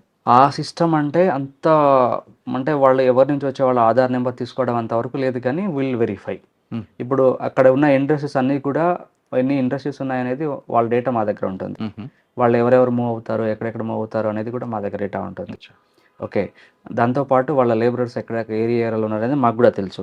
ఆ ఇండస్ట్రియల్ సెక్టర్ అంతా కూడా ఒక 4 పోలీస్ స్టేషన్ లిమిట్స్‌లో వస్తుంది మనకు. సో, ప్రతి మూవ్‌మెంట్ ఈస్ బీయింగ్ వాచ్డ్ వాళ్ళది. ఆ వాచ్ ఉంటుంది. బట్ రిస్ట్రిక్షన్స్ ఎవరికీ లేదు. అంటే ఇప్పుడు మీరు కొన్ని వేరే మెట్రోస్‌కెళ్తే మీరెళ్ళే ముందు పోలీస్ వెరిఫికేషన్ చేస్తేనే గానీ ఇల్లు ఇస్తారు. అవును. ఆ సిస్టమ్ ఇక్కడ లేదు. ఓకే. అంటే ఇప్పుడు బాంబే లాంటి ఏరియాలో గాని తీసుకుంటే ఎవరైతే మైగ్రెంట్ వస్తున్నారో వాడు ఒక అసోసియేషన్‌కి వెళ్ళడం, అక్కడ ఎంట్రీ చేయించుకున్న తర్వాతే వాడికి జాబ్ ఇస్తుంటారు. అలాంటిది లేదు. అలాంటి అసోసియేషన్స్ ఉంటే మళ్ళా రౌడీయిజం తర్వాత ఎక్స్‌టార్షన్స్ అన్నీ షురు అవుతాయి దీంట్లో. అలాంటిది లేదు. ఇది అంటే దానివల్ల ప్లస్ ఉంది, మైనస్ ఉంది. మైనస్ ఉంది. ఇప్పుడు వాడు ఏదో కూడా వస్తాడు, ఏదో నేరం చేస్తాడు, ఇంకో ట్రైన్‌కి వెళ్ళిపోతాడు. ఎవడొచ్చాడు, ఎవడు వెళ్ళాడని మీకు అది లేదు. అది లేదు. ఫ్రీ ఫ్లో ఇక్కడ. ఎందుకంటే ఇవన్నీ కూడా చాలా వెల్ ఎస్టాబ్లిష్డ్ ఇండస్ట్రీస్. అండ్ నేను స్టార్ట్ అయ్యి కూడా మోర్ దాన్ 30 ఇయర్స్ నుంచి స్టార్ట్ అయినాయి ఇవన్నీ కూడా. So they have their own recruitment systems and everything కూడా. వీటి మధ్యలో కొన్ని మేజర్ ఎంఎన్సీస్ కూడా ఉన్నాయి. సో అది system is already setup. So మీరు చెప్పిన సిస్టమ్ యాక్చువల్లీ ఒక 20 ఇయర్స్ బ్యాక్ ఉండేది. ఓకే. ఇప్పుడు ఎందుకంటే ఇప్పుడు గుల్బర్గా నుంచి లేబర్స్ ఉంటారంటే వాళ్ళ అసోసియేషన్స్ ఉంటాయి. వాళ్ళని టచ్ చేయడము, వాళ్ళకి వాళ్ళ కంపెనీస్కి పంపించడం అనేది జరిగేవి. ఈ రోజుల్లో అది లేదు. ఓకే. సార్ మీ దగ్గర నార్త్ జోన్‌లో రౌడీ షీట్లు ఉన్నది ఎక్కువ. ఏ పోలీస్ స్టేషన్ అండి? రౌడీ షీటర్స్ అంటే ఇప్పుడు మా దగ్గర రాజగోపాల్ నగర్ అని ఒక ఏరియా ఉంటుంది. నందిని లేఅవుట్స్ అని ఇంకో ఏరియా ఉంది.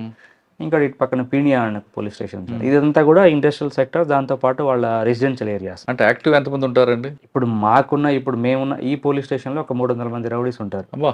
అంటే రౌడీ షీటర్స్గా మేము చేసిన వాళ్ళు. దాంట్లో యాక్టివ్గా ఒక 40-50 మంది కంటే ఎక్కువ ఉండరు. సో వీళ్ళు ఈ టైంలో అయితే వాళ్ళ యాక్టివిటీస్ కూడా చాలా తక్కువనే చెప్పాలి. అంటే వాళ్ళు ఎలా మానిటరింగ్ చేస్తుంటారు మీరు? ఇప్పుడు దీంట్లోనే ఈ రౌడీ షీటర్ మీకు దట్స్ వెరీ వెల్ కదా పోలీసింగ్ సిస్టంలో. సో నేను చేసేది ఏంటంటే ఇప్పుడు నా డివిజన్లో ఒక 1400 మంది రౌడీ షీటర్స్ ఉన్నారు ఇక్కడ నార్త్ జోన్లో. నాకు 18 law and order police stations వస్తాయి. సో 18 అరౌండ్ 1460 వరకు రౌడీ షీటర్స్ ఉన్నారు.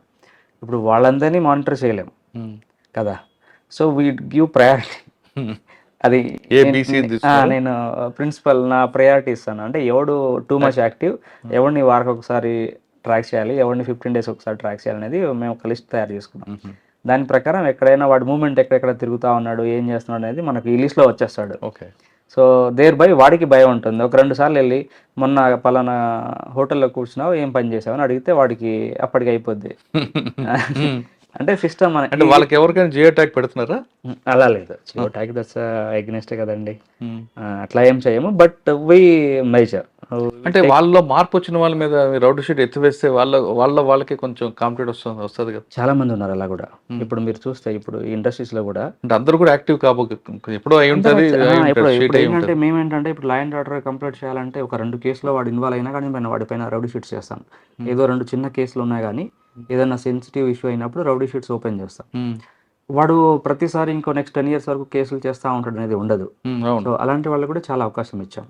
ఇప్పుడు మేము లాస్ట్ ఇయర్లో కూడా దాదాపు ఒక 130 నుంచి 140 వరకు రౌడీ షీట్స్ క్లోజ్ చేసాం. ఓకే. సో దాంట్లో చాలా మంది ఇప్పుడు they have their own companies. అందులో కొంతమంది లాయర్లు ఉన్నారు. ఆ రోజుల్లో కూడా చేసిన లాయర్లు. అంటే హ్యాబిచువల్ అఫెండర్ ఉంటాడు ఎప్పుడు ఉంటాడు. సో ఈ లాయర్లు ఉన్నారు. కొంతమంది దే హ్యావ్ ఓన్ బిజినెస్ చేసుకొని, టాక్సీ బిజినెస్ చేసుకుని వాళ్ళు చాలా మంది ఉన్నారు. వాళ్ళు they help us a lot. ఎక్కడెక్కడ జరుగుతుంది వాళ్ళు మాకు రిటర్న్ లో హెల్ప్ చేస్తూ ఉంటారు. So we have given them opportunity to live freely. Sir ఇక్కడ మేజర్ క్రైమ్ ఏం కనిపిస్తుంది ప్యాటర్న్? ఇక్కడ మాకు ఈ ఏరియాలో 498 లేదంటే 326 గ్రేవ్ ఉంటుందా? గ్రీవియస్ తక్కువ ఉంటాయండి. గ్రీవియస్ తక్కువ ఉంటాయి. బట్ హర్ట్ కేసెస్ ఎక్కువ ఉంటాయి ఇక్కడ. ఎందుకంటే ఇప్పుడు లోవర్ మిడిల్ క్లాస్ అని చెప్పాం కదా. సో వాళ్ళకి మాట్లాడడం కంటే కొట్టుకోవడం ఎక్కువ. మన ఊర్లో చూస్తుంటాం కదా, 2 మాటల కంటే 4 దెబ్బలు ఎక్కువ ఉంటాయి. సో ఇలాంటి కేసులు ఎక్కువ. దానికి తోడు కొంచెం ఈ అవుట్స్కర్ట్స్ ఏరియా మాది బెంగళూరు కాబట్టి కొంచెం మోటార్ వెహికల్స్ థెఫ్ట్ ఎక్కువ ఉంటుంది. సో అది ఎక్కువగా ఉంటుంది. సో దానికోసమని చాలా యాక్టివిటీస్ కూడా చేస్తూ ఉంటాము. డిఫరెంట్ మేము ఏ ఏరియాలో అయితే పెడతాము కెమెరాస్ కానీ ఈ ఫేస్ రికగ్నిషన్ సిస్టమ్స్ అవన్నీ బెంగళూరులో ఇప్పుడు రెడీగా ఉన్నాయి, వర్కింగ్. ఓకే. సో ఆ ఉన్న చోట మళ్ళీ వాడు కూడా తెలివిగా ఇంకో ఏరియాకి వెళ్తాడు. బట్ అది ఉంటుంది. బట్ రికవరీ తీసుకొచ్చి వాళ్ళపైన యాక్షన్ తీసుకుంటే డెఫినెట్లీ. అంటే మేజర్ కేసు ఉందండి బ్రేక్ త్రూ లాంటిది ఇక్కడ? అంటే బ్రేక్ త్రూ అంటే ఇప్పుడు యాక్చువల్లీ ఒక ఐ థింక్ మదనపల్లినో దాని పక్కన ఒక చిన్న విలేజ్ ఒకడు తెలుగు అతనే. వాడు ఒక్కడే లాస్ట్ 6 months 36 బైకులు చేశాడు. మళ్ళీ he's like a college student. వస్తాడు ఇలా తిరుగుతాడు జస్ట్ ఒక బైక్ తీసుకొని వెళ్ళిపోతాడు. అది డబ్బులు అయిపోయిన తర్వాత మళ్ళీ వస్తాడు. అలానే కదా జరిగేది, ఆబ్వియస్గా వాళ్ళ ఎకానమీ అలానే ఉంటుంది. సో అలా ఒకసారి ఒకటే ప్యాటర్న్లో వెళ్ళడము, బైక్స్ అని మా కెమెరాస్ అన్ని కూడా ఒకే డైరెక్షన్లో వెళ్ళడము అన్నిటి కూడా. సో అది చేయడం వల్ల లాస్ట్ మంత్ వాడిని అరెస్ట్ చేసాం. Basically around 36-37 vehicles could recover, కొన్ని మేజర్. ఇంకొక మోస్ట్ వాంటెడ్ ఉంటాడండి బత్తుల ప్రకాష్ అని, మీకు ఎప్పుడైనా ట్రేస్ అయ్యాడు? ఎవరు? బత్తుల ప్రకాష్, బత్తుల ప్రకాష్. చిత్తూరు నేటివ్. వాడి యాక్షన్ అంతా బెంగళూరు ఉంటుంది లేదా హైదరాబాద్. లేదు, అది పేరు విన్నాం కానీ ఇప్పుడు రీసెంట్ గా ఫైర్ ఓపెన్ చేసి అరెస్ట్ అయ్యాడు. సో మా దగ్గర యాక్టివిటీస్ వాడిది ఏం లేవు, ఈ రీసెంట్ ఇయర్ లో వాడి యాక్టివిటీస్ ఏం లేవు. ఓకే సార్, ఇంకా జనరల్ పబ్లిక్ తీసుకుందాం అంటే మీరు ఎక్కువగా విజిబుల్ పోలీసింగ్ ప్రయారిటీ ఇస్తారా లేదా టెక్నాలజీ ప్రయారిటీ ఇస్తారా? రెండు ఉండాలి. స్ట్రాటజీ అది కూడా అంతే కదండి. ఇప్పుడు మనం లేకపోతే జనాలకు అర్థం కాదు, మరి ఎవరు లేరు అనేది భయం ఒకటి సొసైటీలో క్రియేట్ అవుతుంది. పోలీస్ ప్రజెన్స్ లేకపోతే చేసేవాడికి అదొక ప్రివెంటివ్ యాక్షన్. చేస్తున్న వాడిని కంట్రోల్ చేయడం అనేది టెక్నాలజీ త్రూ సర్వేలెన్స్. సో చేయకుండా ముందు పోలీస్ ప్రజెన్స్ ఎక్కడైనా సరే, ఇప్పుడు మీరు సింపుల్ ఎగ్జాంపుల్ చెప్తా ఏమనుకోవద్దు, ఏ మెట్రో అయినా పెట్టుకోండి మన భారతదేశంలో, సిగ్నల్ సో అడ్వాన్స్గా ఉంటుంది కానీ ఒక కానిస్టేబుల్ లేకపోతే అందరు వైలేట్ చేస్తారు. అవునా కదా? 100%. సో ఒక్క traffic constable he will manage lakhs of vehicles. Signal ఉండి ట్రాఫిక్ ఉండకూడదు కానీ మనం అయినా పెడతాం. ఎందుకు? మన మెంటాలిటీ ఇంకా అక్కడికే ఉంది. అంటే మనకు మీకు ఎక్కువ ట్రబుల్ ఉండి ఏరేదండి ఏది ఈ నార్జంలో ఎక్కువగా అంటే ఈవ్ టీచింగ్ జరిగేవి? ఈవ్ టీజింగ్ అనేది కొంచెం తక్కువనే కానీ ఎస్పెషల్లీ లేబర్ మూమెంట్స్ ఉంటుంది కదా, ఈవినింగ్ టైంలో లేడీస్ మూమెంట్ ఉంటుంది. సో దీనికోసం స్పెసిఫిక్గా మేము ఈవినింగ్ రౌండ్స్ అని పెట్టాము 6 to 9. ప్రతి స్టేషన్ నుంచి ఒక 2 SIలు కానీ 4 బైక్ నుంచి కానీ వాళ్ళ ఏరియాలో ఎక్కడెక్కడైతే లేబర్ మూమెంట్ ఉంటుంది మాకు, ఎందుకంటే షిఫ్ట్ చేంజ్ అవుతాయి, 6 నుంచి 8 లోపల షిఫ్ట్ చేంజెస్ అవుతాయి labour movement. We are getting very positive response, ఎందుకంటే they feel very happy. Police చూసినప్పుడు అట్లీస్ట్. కానీ ఏదో పర్టికులర్ గా ఒక పోలీస్ స్టేషన్ గుర్తు రావట్లేదండి, ఎలోప్మెంట్ ఎక్కువ అవుతాయి కదా పోలీస్ స్టేషన్లో? ఎలోప్మెంట్ ఎక్కువ అంటే ఇప్పుడు బేసికల్లీ ఇప్పుడు నేను చెప్పాను కింద రాజగోపాల్ నగర్ కానీ నందిని లేఅవుట్స్ కానీ ఇవన్నీ కూడా lower middle class families. So elopement అంటే దానికంటే ఇప్పుడు చైల్డ్ మ్యారేజెస్ అంటాం, పోక్సో కేసు. ఇప్పుడు మా జ్యూరిడిక్షన్ తీసుకుంటే ఈ 3 పోలీస్ స్టేషన్లోనే ఒక స్టేషన్కి 40-50 పోక్సో ఎలోప్మెంట్ కేసెస్ ఉంటాయి. ఎందుకంటే ఇప్పుడు లేబరర్స్ ఉంటారు, వాళ్ళకి అవగాహన లేకపోవడం ఉండడము. సో అది మరి పోక్సో కేసులు ఎక్కువ అవుతున్నాయి కదా, వాళ్ళకి మీరు ఎడ్యుకేట్ చేస్తున్నారా? పోక్సోలో చేస్తే ఎలాంటి సెక్షన్స్ పడతాయి? ఇప్పుడు పెళ్లి చేసుకున్నారు, వాళ్ళ మొగుళ్ళని అందరినీ అరెస్ట్ చేసి ఉంచున్నాం, అరెస్ట్ అవుతారు. వాళ్ళు అమ్మాయి కూడా ఒప్పుకోదు. మేము అరెస్ట్ చేసినందుకు వాళ్ళు హైకోర్టు కూడా వెళ్ళిన కేసు దాఖలాలు ఉన్నాయి. జస్ట్ ఒక month that lady is pregnant, వాళ్ళ హస్బెండ్ మేము అరెస్ట్ చేసాం, ఎందుకంటే చైల్డ్ మ్యారేజ్ పోక్సో టర్న్ అయింది అది. She has gone to high court that police are harassing as on my husband కావాలని అరెస్ట్ చేస్తున్నారని. హైకోర్టు కూడా ఏం చేయలేదు కదా, వాళ్ళకి ఏం చేయలేము, that's a rule. So but దీంట్లో ఏంటంటే ఇప్పుడు మేము లాస్ట్ 1 year నుంచి it's very good action. Every last working day of the month ఏదో స్కూల్స్ కానీ కాలేజెస్ కానీ ఇలాంటి కాలనీస్ కానీ వెళ్ళి వాళ్ళకు పాఠాలు చెప్పడం, ఎస్పెషల్లీ సైబర్ అఫెన్సెస్ గురించి కానీ డ్రగ్స్ గురించి కానీ ఇలాంటి వాటి గురించి. ఇప్పుడు లాస్ట్ 1 year నుంచి మేము మా నార్త్ రీజియన్లో మోర్ దాన్ 400 స్కూల్స్, ఒక మోర్ దాన్ 2-3 lakh స్టూడెంట్స్ని కవర్ చేసాం. ఓకే సార్, మీకు మీ సర్వీస్లో ప్రెసిడెంట్ గ్యాలరీ అవార్డు ఒకటి వచ్చింది? లేదండి, మాకు కాదు. అది ఆఫ్టర్ సీనియర్ 16-17 years సర్వీస్ ఉండేవాళ్ళకి రాలేదు మీకు అవార్డు? లేదు, జూనియర్స్ కదండి. మీకు మీరు వచ్చేసరికి ట్రెడిషనల్ క్రైమ్ ఎండ్ అయిపోయింది, వైట్ కాలర్ అఫెన్స్ క్లోజ్ అయిపోయింది, ఇప్పుడు సైబర్ క్రైమ్. అవును, సైబర్ క్రైమ్ మీద ఫోకస్ అయినట్టు. సైబర్ క్రైమ్ 2 రకాలు ఉంటాయి, ఒకటి సైబర్ క్రైమ్, ఒకటి సోషల్ ఇంజనీరింగ్ క్రైమ్. ఈ రెండింటిని ఎక్కువ దేంట్లో చూస్తారు? ఎక్కువగా ఏది మీకు రిపోర్ట్ అవుతున్నాయి? ఫర్ ఎగ్జాంపుల్ ఇప్పుడు హోల్ మా స్టేట్లో ఈ నార్త్ డివిజన్లో నా 2nd floorలోనే ఉంది మా సైబర్ పోలీస్ స్టేషన్. ఇక్కడ మీకు ఐడియా ఉందా? కర్ణాటకలో ప్రతి district has every district has 1 cyber police station. ఇప్పుడు వేరే స్టేషన్లో ఇప్పుడు స్టార్ట్ చేస్తారు. సో కర్ణాటకలో ఎవ్రీ స్టేట్ హ్యాస్. సో డీసీపీలో ఒక్కొక్క డీసీపీకి ఒక సైబర్ పోలీస్ స్టేషన్ ఉంటుంది. పోయిన సంవత్సరం అంటే గత 2 సంవత్సరాల్లో highest number of cyber offences register అయ్యేది నా పోలీస్ స్టేషన్లో. అవునా? లాస్ట్ 2023లో అరౌండ్ 2900 ఎఫ్ఐఆర్ చేశారు ఒకటే పోలీస్ స్టేషన్లో. 3000 కేసులు చేసాం. లాస్ట్ ఇయర్ అరౌండ్ 2300 కేసెస్ చేసాం 24లో. సో ఇక్కడ ఏంటంటే చేసేవాళ్ళు వేరే చోట ఉంటారు, ఇక్కడ అంతా కూడా బలి అయ్యే వాళ్ళు ఉంటారు. దీంట్లో మీరు చెప్పినట్టు యాక్చువల్ సోషల్ ఇంజనీరింగ్తో అయ్యేది వేరు, సైబర్ అఫెన్స్కి అయ్యే దీంట్లో కూడా చాలా మీరు వినే ఉంటారు. లాస్ట్ 2 yearsలో మనకి ఏంటంటే ఈ టాస్క్ రిలేటెడ్ యూట్యూబ్లో రివ్యూస్ చేయండి, లేకపోతే దీంట్లో పారాగ్రాఫ్ కింద కామెంట్స్ రాయండి, లేకపోతే ఇది మేము ఫైల్ ఇస్తాము దాన్ని కన్వర్ట్ చేసి పంపించండి. అదే ఇన్వెస్ట్మెంట్ ఫ్రాడ్. ఇన్వెస్ట్మెంట్ ఫ్రాడ్ కదా, టాస్క్ రిలేటెడ్ అంటాము. ఇన్వెస్ట్మెంట్ ఫ్రాడ్స్ ఓకే, ఓకే, కొత్తగా టాస్క్, వస్తుంది. అవును. సో దీంట్లో ఇక్కడ ఉండే ఏరియాలో చాలా మంది lower middle class people job కోసం సీక్ చేసేవాళ్ళు, జాబ్ అదే ఇంట్లో కూర్చోండి లక్షలు సంపాదించేవాళ్ళు. చేసేవాళ్ళు ఇలాంటి వాళ్ళు చాలా ఎక్కువ. సో అలాంటి గ్యాంగ్ ని ఇక్కడ కర్ణాటకలో కూడా మేము లాస్ట్ టైం అరెస్ట్ చేసాం. ఇప్పుడు ఉన్న స్టేట్లలో మాది కూడా one of the best cyber police station, one of the very good. Sir ఇప్పుడు మీ దగ్గర ట్రెండింగ్ క్రైమ్ ఏం నడుస్తుంది? ఇప్పుడు మా దగ్గర investment frauds, digital arrest. Digital arrest కూడా నడుస్తుంది. డిజిటల్ అరెస్ట్ తో అంటే వాల్యూమ్ ఆఫ్ మనీ చూసుకుంటే మీకు ఇద్దరు digital arrest are investment fraud, ఈ రెండిట్లో అంతే. Honey trap. హనీ ట్రాప్ చాలా తక్కువ. ఈ లాస్ట్ ఒక 3 years బ్యాక్ ఉండేది హనీ ట్రాప్స్ కేసెస్, ఇప్పుడు సెక్సార్సన్ కేసెస్ అంటాము, అవి చాలా తక్కువ. ఇప్పుడు లాస్ట్ ఇయర్ నుంచి మీకు ఇప్పుడు లాస్ట్ 6 months నుంచి డిజిటల్ అరెస్ట్ కేసెస్ ఉంటాయి. దాంట్లో ఏంటి మీకు తెలిసిందే, అది క్రోడ్స్ టుగెదర్ లాగేసుకుంటారు. ఈవెన్ ఇన్వెస్ట్మెంట్ ఫ్రాడ్స్లో కూడా ఇప్పుడు మీకు దీంట్లో కంపెనీలో ఇన్వెస్ట్ చేయండి, మా కంపెనీలో ఇన్వెస్ట్ చేయండి, ఇది చేసి చాలా ఇన్వెస్ట్ చేసి. సార్ ఇందులో కేసు అవ్వడం, ఇన్వెస్టిగేషన్ అవ్వడం, రికవరీ అవ్వడం అంత పెద్ద ప్రాసెస్ అండి, అయ్యేది కూడా కాదు. ప్రజలకు మీరు దీనికి అవగాహన కల్పించడం బెస్ట్ అనుకుంటారు కదా. అవును. ఏ విధంగా మీరు వాళ్ళని ఎడ్యుకేట్ చేస్తున్నారు? అదే చెప్పాను కదా, every month last working day ఇద్దరు కాలేజ్ స్కూల్స్, అంటే నేను ఒక్కడనే కాదు, ప్రతి స్టేషన్ నుంచి 5 టీంలు వెళ్తాయి. ప్రతి ఎస్ఐ ఇప్పుడు ఇవత్తు 5వ తారీఖు కదండి, మన January 31st సపోజ్ ఇప్పుడు యశ్వంతపుర పోలీస్ స్టేషన్ అన్నారు, మల్లేశ్వరం స్టేషన్ అన్నారు, 6 ఎస్ఐలు ఉంటారు, ఒక ఇన్స్పెక్టర్ ఉంటారు. 7 కాలేజ్కి వెళ్ళాలి, లేకపోతే 7 లొకేషన్స్కి వెళ్ళాలి. They should talk about this one. Okay, ఇది లాస్ట్ 1 year నుంచి బెంగళూరు సిటీలో చాలా బాగా జరుగుతుంది. ఎగ్జాక్ట్లీ వెరీ సాధారణంగా సార్ ఆఫ్లైన్ ఆన్లైన్. ఆఫ్లైన్ లో మనం ఎంతో కేర్ఫుల్ గా ఉంటాం, ఆన్లైన్ లో అంత యాక్టివ్ ఉంటాం. ఎందుకు యాక్టివ్ ఉంటాం? అదే ఇక దట్ ప్లెజర్ సీకింగ్ మెంటాలిటీ అంటాం కదా. ఇప్పుడు మీరు కానీ నేను కానీ ఇప్పుడు ఖాళీగా ఉంటే ఏం చేస్తాం, ఓపెన్ చేసి ఫోన్ దాంట్లో యూట్యూబ్లో షార్ట్స్ రీల్స్ చూస్తూ ఉంటారు. లేదు అంటే వేరే వాళ్ళు ఏం చేస్తున్నారని చూస్తూ ఉంటాం. వేరే వాడు ఏదైనా దేశం వెళ్ళి వచ్చారంటే ఫోటో పెట్టి మనం కూడా అలాంటి ఫోటో పెట్టాలనేది ఒకటి స్టార్ట్ చేస్తాం. లేదు అంటే నాకు 10 రూపాయలు రేపు పొద్దున 20 ఎలా అవుతుంది అనేది ఒక గ్రీడీనెస్తో ఉంటాం. These are the only 2 things. ఈ రెండు, ఒకటి గ్రీడీనెస్, అంటే ఈ గ్రీడీనెస్ అనేది మీకు డిజిటల్ అరెస్ట్ అన్నారు కదా, ఈ దీంట్లో అండ్ ఇన్వెస్ట్మెంట్ ఫ్రాడ్స్లో అయ్యే వాళ్ళందరూ కూడా బాగా సంపాదించిన వాళ్ళు, బాగా చదువుకున్న వాళ్ళు, హై లెవెల్లో జాబ్ చేసే వాళ్ళందరూ విక్టిమ్స్ దీంట్లో. డిజిటల్ అరెస్ట్ లో కొత్త గొప్ప చదువుకున్న వాళ్ళతో పాటు వేరే వాళ్ళు కూడా అమాయకంగా దొరకడం, ఏజ్డ్ లేకపోతే అట్లా. ఒక అమ్మాయి 4 అబ్బాయిలు ఉన్నారు అనుకోండి బస్ స్టాప్ లో, వెళ్ళి నిల్చోదు, భయపడుతుంది వాళ్ళు ఎవరు ఏమంటారని. అదే అమ్మాయి ఆన్లైన్ లో ఎవరు ఫ్రెండ్ రిక్వెస్ట్ పంపిస్తే అందరు లైక్ చేస్తుంది. అదే కదా, ఇప్పుడు ఎందుకంటే ఇట్స్ అనానిమస్, మరి ఎవడో తెలియదు రిక్వెస్ట్ చేస్తాము. ఇప్పుడు మనకు కూడా ఎట్లా ఉంటుంది, నాకు 10 మంది ఫాలోవర్స్ ఉన్నారంటే ఐ ఫీల్ హ్యాపీ.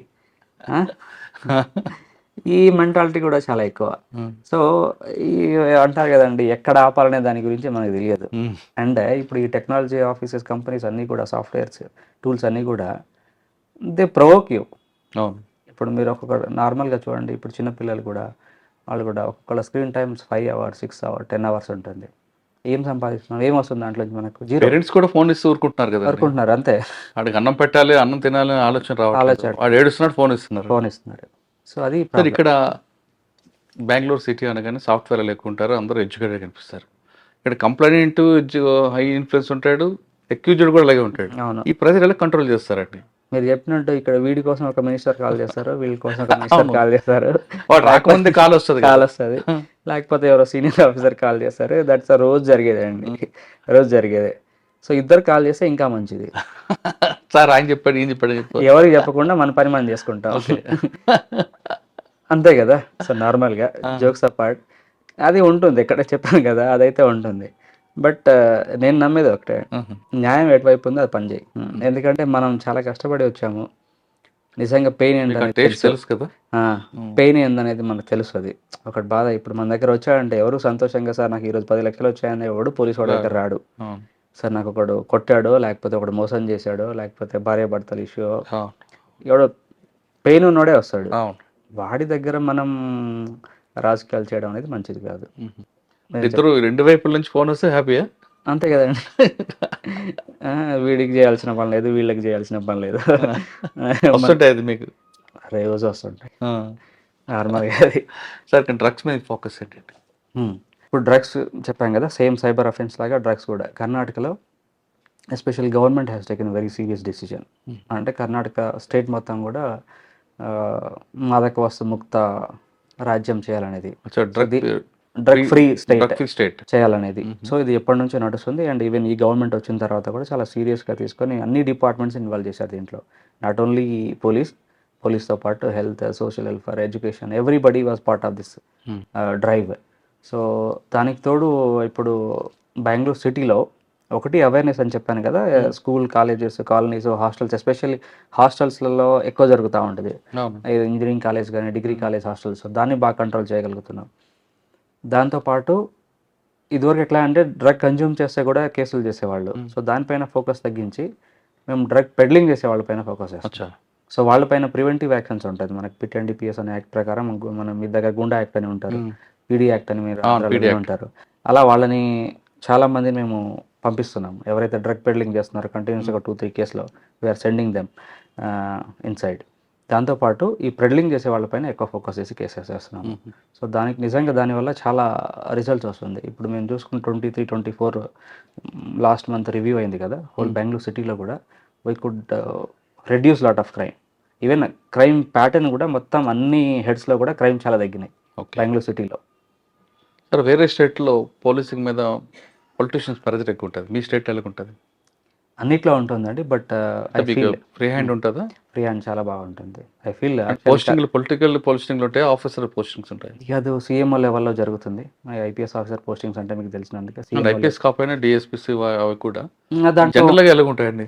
జనరల్గా అంటే ఉంటుంది, లోకల్ ఎమ్మెల్యేస్ వాళ్ళది ఇన్ఫ్లుయెన్స్ ఉంటుంది. బట్ అల్టిమేట్లీ ఏమంటే మన డీజీపీ ఆఫీస్ వాళ్ళు కరెక్ట్గా చూసుకుంటారు. అంటే ఇప్పుడు కొన్నిసార్లు అపోజిషన్స్ ఉండొచ్చేమో కానీ it's ultimately the DG office will take care of it. కర్ణాటకలో at least bureaucracy has its own role. Okay, అది డిపెండ్ అవ్వదు అంటే. సో ఇక్కడ ఏంటంటే ఒక మంచి సిస్టమ్ ఏంటంటే ఇక్కడ ఎవరినైనా ఎప్పుడైనా గెలవచ్చు. అది యాక్సెసిబిలిటీ ఐ లైక్. అంటే ఇప్పుడు నేను మన స్టేట్లో చూశాను, ఇప్పుడు చేంజ్ అవుతుందో అది చూడాలి. కానీ బేసికల్గా ఇక్కడ యాక్సెసిబిలిటీ ఆఫ్ ద బ్యూరోక్రసీ కానీ మెషినరీ చాలా ఈజీ, జనాలకి యాక్సెసిబిలిటీ. కలెక్టర్ కలవచ్చు, చాలా సింపుల్గా డైరెక్ట్ వెళ్ళిపోవచ్చు ఆఫీస్కి. ఈ రోజు ఎవడు రమ్మన్నాడని ఎవడు అడగడు. విజిటర్ అవర్స్ ఏం లేవు, విజిటర్ అవర్స్ అని ఏం లేదు, 24/7 ఈజ్ విజిటింగ్ అవర్స్. ఏమన్నా మీటింగ్లో ఉంటే ఇప్పుడు మీరు చూసారు, ఒక 1/2 అవర్ వెయిట్ చేశారు బయట, ఎంతమంది ఉన్నారు? వాళ్ళు వచ్చినట్టు ఒక చీటీ పంపిస్తారు, మేము ఫ్రీగా ఉన్నప్పుడు చూసి వాళ్ళు మాట్లాడి పంపిస్తూ ఉంటాం. But there is no fixed visitor hours, ఈ టైంలోనే రావాలి లేకపోతే ఈ టైంలో చేయాలనేది కాన్సెప్ట్ లేదు. దాట్స్ నో, అది చాలా చాలా బాగుంది యాక్చువల్లీ. అది ఉండడం వల్ల ఏంటంటే ఈవెన్ మన సబార్డినేట్స్ కంట్రోల్లో ఉంటారు, జనాలకి ఏం చాలా సర్వీస్ అది చాలా ఈజీగా వెళ్తుంది. ఓకే, అంటే మీరు తెలంగాణ నుంచి వచ్చి ఇక్కడ బాగా ఎంజాయ్ చేస్తున్నారు అయితే చెప్పొచ్చు. ఒక విధంగా కర్ణాటక రావడం కూడా ఒక అదృష్టమే. ఎందుకంటే మనకి తగిన మన ఆలోచనలతో పనిచేస్తున్నాము. ఒక డిస్ట్రిక్ట్ ఎస్పీగా ఉన్నప్పుడు ఏం చేయవచ్చో అన్ని వర్క్ చేయగలిగాం. అంటే నిజం చెప్పాలంటే ఇక 10 ఏళ్ళు కూడా ఏ ఎస్పీ అంత పని చేయనంత పని చేసాం జిల్లాలో. ఇదే లెవెల్లో ఇక్కడ కూడా సో అవకాశం వచ్చింది. ఇప్పుడు నేను ఎస్పీ బళ్ళారికి ఒకసారికి వెళ్తాను, ఇంకోసారి వెళ్ళలేను. డీసీపీ నార్త్ ఒకసారి వెళ్తాను, ఇంకోసారి వెళ్ళలేము. సో ఉన్నప్పుడు అది మార్క్ చేయాలి అంటే అవకాశం అందరికీ రాదు.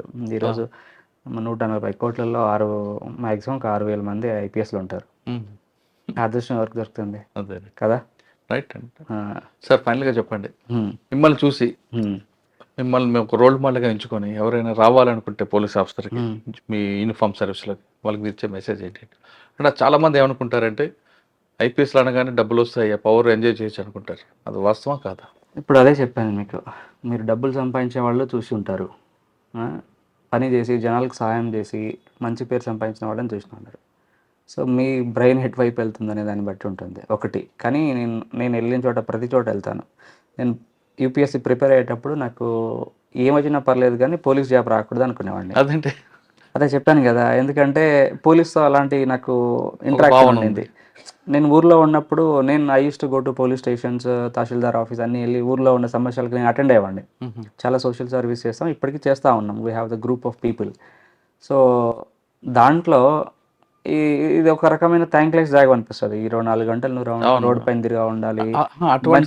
ఎదురైనప్పుడు మీకు అనిపించదు ఎందుకు యూనిఫామ్ వేసుకోవడం? అదే సో ఎలా అంటే 24 గంటలు పని చేసినా కానీ అరే మంచి పని చేసావని ఎవడు చెప్పాడు. అన్నారు నేను నా బాస్ నాకు చెప్పడు, నేను నా సబార్డినేట్స్కి చెప్పను. ఎందుకంటే రెగ్యులర్ ఇవన్నీ కాకుండా పబ్లిక్ కూడా చెప్పరు. పబ్లిక్ ఇంకా తిడతారు. అదే అన్న. సో అలా మీద reality. Hmm. So that has to B. So దీంట్లో ఏంటంటే బట్ ఒక ఇష్యూ వచ్చినప్పుడు మీరు చాలాసార్లు చెప్తుంటాను కదా, ఇప్పుడు ఒక ఊరికి వెళ్ళి ఒక చిన్న ఇష్యూ ఉంటుంది, దాన్ని సాల్వ్ చేసినప్పుడు ఒక 10 మంది కుటుంబాల దాంట్లో ప్రశాంతంగా ఉంటుంది. ఆ సాటిస్ఫాక్షన్ ఎక్కడా రాదు, అంటే దొరకదు, ఎక్కడా రాదు. పోలీస్ వాళ్ళు చేయగలిగింది ఏంటంటే అన్ ఇన్స్టంటేనియస్ జస్టిస్ అని కాదు కానీ ద గుడ్ వర్క్. జస్టిస్ అనేది దట్స్ వీ డూ జస్టిస్.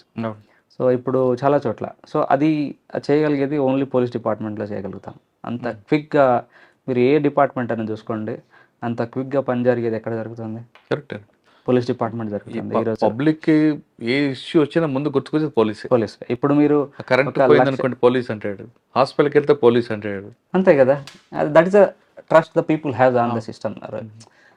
ఎన్నిసార్లు తిట్టినా at the end of the day ఒక 100 మంది, మీరు ఇందాక చెప్పారు బస్ స్టేషన్లో సిచ్యువేషన్, ఒక 100 మంది ఉన్న చోట ఒక లేడీ ఉంది, ఆ 100 మందిలో ఒక కానిస్టేబుల్ ఉంటే she haves the confidence level is different. అది అంతే కదా. సో అది ఆ వర్క్, ఆ కాన్ఫిడెన్స్ ఒక పోలీస్ యూనిఫామ్ కనబడిందంటే ఆటోమేటిక్ ఆ కాన్ఫిడెన్స్ ఒక పోలీస్ తప్ప ఎవరు ఇవ్వగలేరు. అంత మంచి వృత్తిలో రావడం అనేది కూడా ఒక విధంగా I feel happy. Okay. So ఒక విధంగా దేవుడు నాకు అవకాశం ఇచ్చాడు, మంచి అవకాశం ఇచ్చాడనే ఫీల్ అవుతా. బాధిత కుటుంబాలకి న్యాయం చేయాలంటే ఖచ్చితంగా పోలీస్ డిపార్ట్మెంట్ రండి అంటున్నారు సైదుల్ నాయక్ గారు. ఎక్కడైనా సరే ఏ కష్టం వచ్చినా ముందు దేవుడు తర్వాత గుర్తుకొచ్చేది పోలీసే, కాబట్టి అంత మంచి అవకాశం ఈ డిపార్ట్మెంట్ ఉంటుంది. పేద ప్రజలకు న్యాయం చేయాలంటే ఈ డిపార్ట్మెంట్ రండి, మంచి సర్వీస్ చేయండి. ఆ సర్వీస్ ద్వారా వచ్చే అందులో ఆనందం దానికి విలువ కట్టలేదంటూ సైదుల్ గారు చెప్తున్నారు. ఇది సైదుల్ నాయక్ గారితో ఎక్సలెంట్ ఇంటర్వ్యూ. వచ్చే వారం మరో గెస్ట్తో మళ్ళీ కలుద్దాం. అంతవరకు నమస్తే. Thank you sir. Thank you so much.